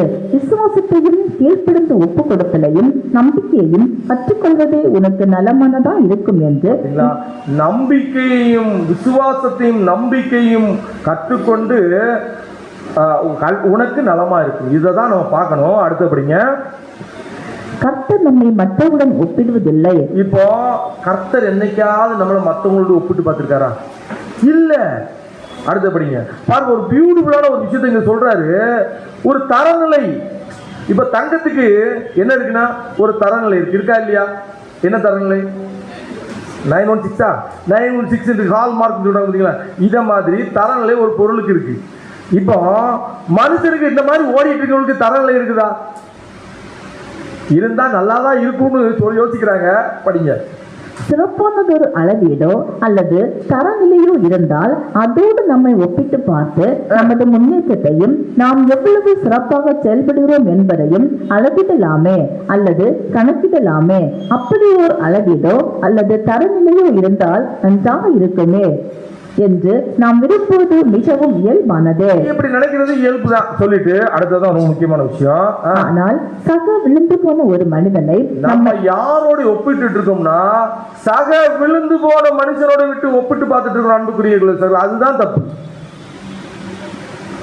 யாரோட யாரோட ஒப்பிட்டு பார்க்கிறோம்? அதோடு ஒப்பிடக்கூடாது. படிங்க. நம்மை அளவிடுவதற்கான அல்லது ஒப்பிட்டு பார்ப்பதற்கான ஒரு தரநிலையாக வைத்துக் கொண்டோமேயானால் கிறிஸ்தவராகிய நமக்கு அந்த நிலை மிகவும் தரம் குறைந்ததாகவே இருக்கும். நமக்கென்று வைக்கப்பட்டுள்ள ஒரு தரநிலை உள்ளது. அது தேவனுடைய வார்த்தையிலேயே காணப்படுகிறது. அது தேவனுடைய வார்த்தையிலே காணப்படும். நமக்கு ஒரு தரநிலை இருக்கு பாத்தீங்களா? அந்த தரநிலை எங்க இருக்குது? அது தேவனுடைய வார்த்தையில் மட்டும்தான் இருக்குது. அது அவருடைய குமாரனாகிய இயேசுவில் முன்மாதிரியாக காண்பிக்கப்பட்டுள்ளது. அது நம்முடைய இயேசு கிறிஸ்துடைய முன்மாதிரியில் இருக்குது. அதை தான் போய் பார்க்கணும். இயேசு கிறிஸ்துடைய முன்மாதிரி என்ன, அதுதான் பார்க்கணும்.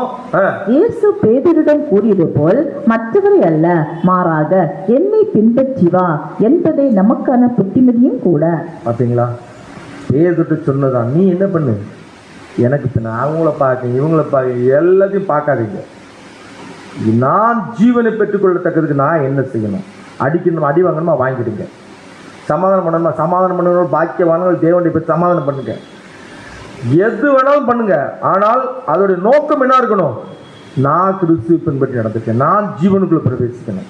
அது மட்டும்தான் இருக்கணும். அந்த நம்ம நினைச்சிட்டு இருக்கிறோம் இங்க 20 பேர் இருக்கீங்க, இல்லை 30 பேர் இருக்கிறீங்கன்னு வச்சுக்கோங்க. 30 பேர்ல 30 பேரும் பரலோகத்துக்கு போவோமானா நல்லது. பரலோகத்துக்கு போறது நல்லது. தேவ சித்தம் இருந்தால் தேவன் அதை ஆசீர்வதிக்கட்டும். ஆனால் யாரோ ஒருத்தர் புடமிடப்பட்டு இருக்காங்க, ஒரு சிலர் புடமிடப்பட்டு இருக்காங்க. அதுக்காக தான் அநேகரை தேவன் நினைச்சாரு.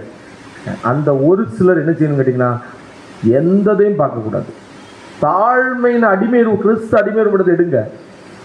இயேசு கிறிஸ்துவை பின்பற்றி மட்டும் நடங்க. அன்புக்குரிய சகோதரர்களே, அதனால தான் சொல்லிட்டாரு, Jesus said to him, follow me, follow me. ஏன் அப்படி ஒரு காரியத்தை நம்ம பின்பற்றணும் அப்படின்னு கேட்டிங்கன்னா, நம்மெல்லாம் எல்லாரும் ஒரே மாதிரி இருக்குமா? இல்லை. இப்போ பாருங்க, ஒரு எக்ஸாம்பிளுக்கு சரீரம், ஒரு அவயத்தில் சரீரங்கள் அநேகம் இருக்குது. சில சரீரங்கள் கண்ணுக்கு முன்னால் தெரியுது. இதெல்லாம் கண்ணுக்கு முன்னால் தெரியுது. இப்போ முகம், தலை, இதெல்லாம் ட்ரெஸ்ஸை போட்டு மறைச்சிருக்கோம். அப்படித்தானே? தலை தான் பேசுது. எல்லாரும் எங்கே ஓடி போவாங்க? யார்கிட்ட ஓடி போவாங்க? அந்த வாய்கிட்ட தான் ஓடி போவாங்க. ஏன்னா ஸ்பீக்கர்ஸ் ஏதோ பரிசுத்தவான்கள் மாதிரியும் அவங்க அபிஷேகம் பண்ணப்பட்டவங்க, எல்லாரும் அபிஷேகம் பண்ணப்பட்டவங்க தான். இதுதான் இங்கே பிரச்சனையே. அன்புக்குரியவங்கள அவங்க கணத்துக்குரிய பாத்திரங்கள் மாதிரி அவங்களுக்கு தேவன் ஒரு கணத்தை கொடுத்துட்டார், தப்பு இல்லை.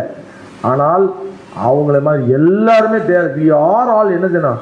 தேவனுடைய சமூகத்தில் பரிசுத்தால் பெற்றவர்கள். ஆனால் அநேக உறுப்புகள் இருக்குது. இதில் சில உறுப்புகள் எப்படி இருக்கும் கேட்டிங்கன்னா, மறைவாக இருக்கும். அப்போ அது கனவீனமான மறைவாக இருக்குங்கிறதுக்காக அது தேவனுடைய சமூகத்தில் கனவீனமான ஒரு பாத்திரமா? கிடையாது. படிங்க. 1 Corinthians 12:12. 1 Corinthians 12:12. எப்படியெனில் சரீரம் ஒன்று, அதற்கு அவயவங்கள் அநேகம், ஒரே சரீரத்தின் அவயவங்கள் எல்லாம் அநேகமாயிருந்தும் சரீரம் ஒன்றாகவே இருக்கிறது. அந்த பிரகாரமாக கிறிஸ்துவும் இருக்கிறார். அந்த பிரகாரமாகவே ஒரே சரீரத்தில் அவயங்கள் அநேகம், அவயங்கள் எல்லாம் அநேகமாக இருந்தும் சரீரம் ஒன்றாயிருக்கிறது. அப்படிதான் நம்ம இருக்கணும். இப்படி அநேக அவயங்கள், திருச்சபையின் அநேக அவயங்கள், ஒரே சரீரம். சிந்தை கிறிஸ்துடைய சிந்தை, நம்முடைய சாயல் கிறிஸ்துடைய சாயல், அப்படி இருந்து செயல்படணும். That is not oneness. பாருங்க, ஒரு எக்ஸாம்பிளுக்கு இந்த பித்தப்பைன்னு ஒன்று இருக்கும். எத்தனை பேர் எடுத்துட்டீங்கன்னு தெரியாது, நிறைய பேர் எடுத்துருப்பீங்க. ஏன்னா அது வலி வந்துடும், தாங்க முடியாத வலி வந்தாச்சுன்னா பித்தப்பை தூர எடுத்துருவாங்க. தேவன் தூர எடுக்கிறதுக்காக வச்சிருக்காப்புல. இதே மாதிரி பித்தப்பை மாதிரி ஒரு மனுஷனுக்கு இருப்பாரு வச்சுட்டு, பித்தப்பை ஒரு அவயம் தானே. ஆனா அது கண்ணுக்கு தெரியுதா? தெரியல. ஆனா அது என்ன வேலை செய்யுது? செரிமானத்தை பண்ணுது. நார்மலா நம்ம சாப்பிடும்போது நம்முடைய இயற்கையான உடல்ல இருக்கிற அந்த சுரப்பிகளே எல்லாரும் செரிமானம் பண்ணிடும். ஆனா அந்த பித்தப்பை என்ன செய்யும்? தேவையானது உள்ள எடுத்து வச்சுக்கும். எப்போ நம்ம மட்டன் சிக்கன் சாப்பிட பார்த்தீங்களா, அப்போ மட்டும் திறந்து அதை செரிமானப்படுத்துது. இது ஒரு வேலை தானே. அப்போ சபைக்கு இப்படிப்பட்ட ஒருத்தர் கூட தேவை தானே. பற்றி நம்ம நினச்சிட்டு இருப்போம், இவர் என்ன வந்துட்டு சும்மா வந்துட்டு போறாரு. நோ, யாருமே அற்பமானவர்கள் கிடையாது. எந்த ஒரு உடன்படிக்கைக்குள்ள வந்த எந்த ஒரு சகோதரியும் யார் கிடையாது அற்பமானவர்கள். தேவனுடைய சமூகம் இல்லைன்னா அந்த உடன்படிக்கையில் வந்திருக்க மாட்டாங்க அன்புக்குரியவர்களே. சரிதானா? அதனால அந்த ஒரு உணர்வு நம்மளுக்குள்ள இருக்கணும். எல்லாரையும் கனம் பண்ணணும். இதுதான் நம்முடைய திங்கிங். பாருங்க, ஒரு காரியத்தை படிப்போம், படிங்க. நாம் பலவீனராகவோ, ரொம்ப கவனிச்சுக்கோங்க, இதை நல்லா கூர்ந்து கவனிங்க. அங்கங்க பார்க்காதீங்க, கூர்ந்து கவனிங்க. நாம் பலவீனராகவோ பலமுள்ளவராகவோ, நன்றாக பழகக்கூடியவராகவோ, கூற்று சாபம் உள்ளவராகவோ, நன்கு பேசக்கூடியவராகவோ, அல்லது அமைதியானவராகவோ, உடல் நலத்துடன் போராடுகிறவராகவோ, வலிமையானவராகவோ, ஏழைகளாகவோ, அல்லது பணக்காரராகவோ, சிறந்த மாணவராகவோ, அல்லது இன்னும் முயற்சிப்பவராகவோ, பொது ஜெபம் ஜெபிப்பதில் பதட்டமானவராகவோ, அல்லது நன்கு ஜெபிப்பவராகவோ இருக்கலாம். இதுல எந்த கேட்டகரி எல்லாருமே வந்துருவோம்ல. வருமா வரமாட்டோமா? தலையசைச்சு சொல்லுங்க, எல்லாரும் சொல்லுங்க. ஆமாவா இல்லையா? தூங்காதீங்க. ஆமாவா இல்லையா? Right, okay. ஆனால் ஒவ்வொரு அங்கத்தினரும் பாராட்டப்பட மதிப்புணரப்பட வேண்டும் மற்றும் ஒவ்வொரு அங்கத்தினரும் அந்த ஒரே சரீரத்தில் தனித்துவமாக இருக்கிறார்கள் என்பதை உணர்ந்து கொள்வதற்கு நம்மை பெரிதும் ஊக்குவிக்கும் வகையில் இந்த வசனங்களும் இங்குள்ள ஆவிக்குரிய பாடங்களும் வடிவமைக்கப்பட்டுள்ளன. புரிஞ்சுக்கணும். முதல்ல மதித்து உணரப்பட வேண்டும். மற்ற ஒவ்வொரு அங்கத்திலும் அந்த ஒரே சரீரத்தில் தனித்துவமாக இருக்கிறார்கள் என்பதை உணர்ந்து கொள்வதற்கு நம்மை புரிந்து உணர வேண்டும். முதல்ல பார்த்துங்க, எல்லாருமே தனித்துவமானவர்கள். தேவன் அப்படிதான் அழைச்சிருக்கிறாங்க. எல்லாருமே மதிக்கக்கூடியவர்கள், எல்லாருமே கனத்துக்குரிய பாத்திரங்கள். அப்படிதான் தேவன் பைபிளையும் டிசைன் பண்ணி நம்ம சத்தியத்தையும் தந்து அந்த சத்தியத்தை இப்படிதான் நீங்க ஓடணுங்கிற ஒரு வடிவமைப்பை கொடுத்துருக்குறாங்க. அன்புக்குரியவர்களே, அதை உள் வாங்கிட்டீங்கன்னா ஜெயிச்சிட்டீங்க, ஜெயிச்சு சொல்றீங்க. அன்புக்குரியவர்களே பாருங்க, அதனால தான் பார்க்குறோம். நம்ம என்ன பண்ணிடக்கூடாது அப்படின்னு கேட்டிங்கன்னா, ஸ்பீக்கர்ஸ் எல்டர்ஸ், இந்த ஸ்பீக்கர்ஸ் எல்டர்ஸுக்கு அவங்கள கம்பேரட் பண்ணி எந்த விஷயத்தையும் பண்ணாதீங்க. யாருடைய வார்த்தைக்கு மட்டும் கம்பேரட் பண்ணுங்க, நம்முடைய ஆண்டவராக இயேசு கிறிஸ்து. அதனால தான் இயேசு கிறிஸ்து என்னும் உன்னத தரநிலையோடு நம்மை ஒப்பிட்டு பார்த்து, கிறிஸ்து என்னும் உன்னத தரநிலையோடு நம்மை ஒப்பிட்டு பார்த்து, தேவன் நம்மிடம் எதிர்பார்க்கும் அந்த உன்னத சாயல் அடைய முழுமையாக முயற்சிக்கணும். அதுதான் நம்முடைய இலக்கு. அன்புக்குரியவர்களே பாருங்க, அடுத்தபடியாக இப்போ நம்ம முதல் வசனம் படிச்சோம் பார்த்தீங்களா? எந்த வசனம்? ஆதார வசனம். என்ன வசனம் படிச்சோம்? அது பாருங்க, ஒன்றையும் வாதினாலாவது வீண் பெருமையினாலாவது செய்யாமல். நம்ம எந்த காரியத்தை செய்தாலும் அது கனமும் மைமையும் யாருக்கு ஒருத்தர் இருக்கணும்? தேவனுக்கும் கிறிஸ்துக்கு மட்டும்தான் இருக்கணும். எந்த விஷயத்தையும் என்னுடைய சுயநலத்துக்காகவும் எனக்கு பேர் கிடைக்கணும் பெருமை கிடைக்கணுக்காக செய்யாமல் மனத்தாழ்மையிலே ஒருவரை ஒருவர் தங்களிலும் மேன்மை. இந்த ஒரு விஷயத்தை நீங்க எல்லாருமே என்னோட பெஸ்ட், எல்லாருமே என்னோட பெஸ்ட் அப்படின்ட்டு நீங்க ஒரு டிசிஷன் எடுத்துட்டீங்கன்னா ஒரு நாளும் அந்த அதனால சொல்றாரு, இந்த எப்படி நம்ம இந்த ட்ரையல் ஆஃப் கம்பேரிசனை நம்ம வந்து ஹேண்டில் பண்ணுறது. இந்த கம்பேரிசன் வருது, இது எப்படி ஹேண்டில் பண்ணுறதுன்னா, எவ்ரி பிரதர் ஆர் நாட் சிமிலர்ன்றாரு. எல்லாரும் ஒரே மாதிரியாக இருக்கிறோம், ஒரே அளவுலையாக இருக்கிறோம் இல்லை, எல்லாத்தையும் வேரியேஷன் இருக்கு. எல்லோரும் ஒரே மாதிரியானது அல்ல. எரோமியா, எசேக்கியேல், தானியேல் 3 பேர் ஒரே மாதிரியானவர்களா? 3 பேர் தேவனுடைய வேலை செய்தாங்க. 3 பேருக்கு வெவ்வேறு ட்ரையல், 3 பேர் வெவ்வேறு சூழ்நிலை இருக்கிறாங்க. ஆனா தேவனுடைய ஒரு நாம மைமைக்காக வைராக்கியத்தோடு இருந்தாங்கல்ல, அது மட்டும் தான் நமக்கு இருக்கணும். அந்த அடுத்தபடியா we be humble with our talents. நம்முடைய தாழ்மையில் நம்ம என்ன செய்யணும்? ரொம்ப தாழ்மையா இருக்கு. நமக்கு சில தாளந்துகளை தேவன் தந்திருப்பாங்களா இல்லையா? கண்டிப்பா கொடுத்துருக்காங்க. அந்த தாளந்துக்காக தேவன்கிட்ட என்ன செய்யணும்? ஹம்பிளா இருக்கும். டு கிரேட்ஃபுல், நன்றி, grateful to God. It is gift from God. பார்த்தீங்களா, நமக்கு அது ஒரு தாளந்து தந்திருக்காங்க. அது வந்து தேவன் நமக்கு கொடுத்துருக்க ஒரு கிஃப்ட். அதனால நன்றியர்கள் பிள்ளைகளாக நம்ம இருக்கணும். Be happy with brother character. நம்மளுடைய சகோதரன்ட்ட சில கேரக்டர்ஸ் இருக்கும். எல்லார்ட்டையும் எல்லா கேரக்டரும் அமையாது. சில கேரக்டர் சில சகோதரன் நல்லா இருக்கும், சில கேரக்டர் வேறொரு விஷயம் நல்ல ஒரு கேரக்டர்ஸ் வெளிப்படும். அப்போ அந்த கேரக்டரில் நம்ம நினைக்கணும், சந்தோஷப்படணும். அப்படி உள்ள மனநிலைமை நமக்கு இருந்துச்சுன்னு வைங்களா, நம்ம இது என்ன பண்ண மாட்டோம், கம்பேரிசன்கிறதே பண்ண மாட்டோம். ஒரு ஒரு நல்ல ஒரு சூழ்நிலை என்ன செய்யும், உருவாக்கும். அதனால தான் அந்த ஒரு சூழ்நிலை உருவாக தேவன் நம்ம ஒவ்வொருத்தரையும் ஆசீர்வதித்து வழிநடத்துவாராக. ஆமென்.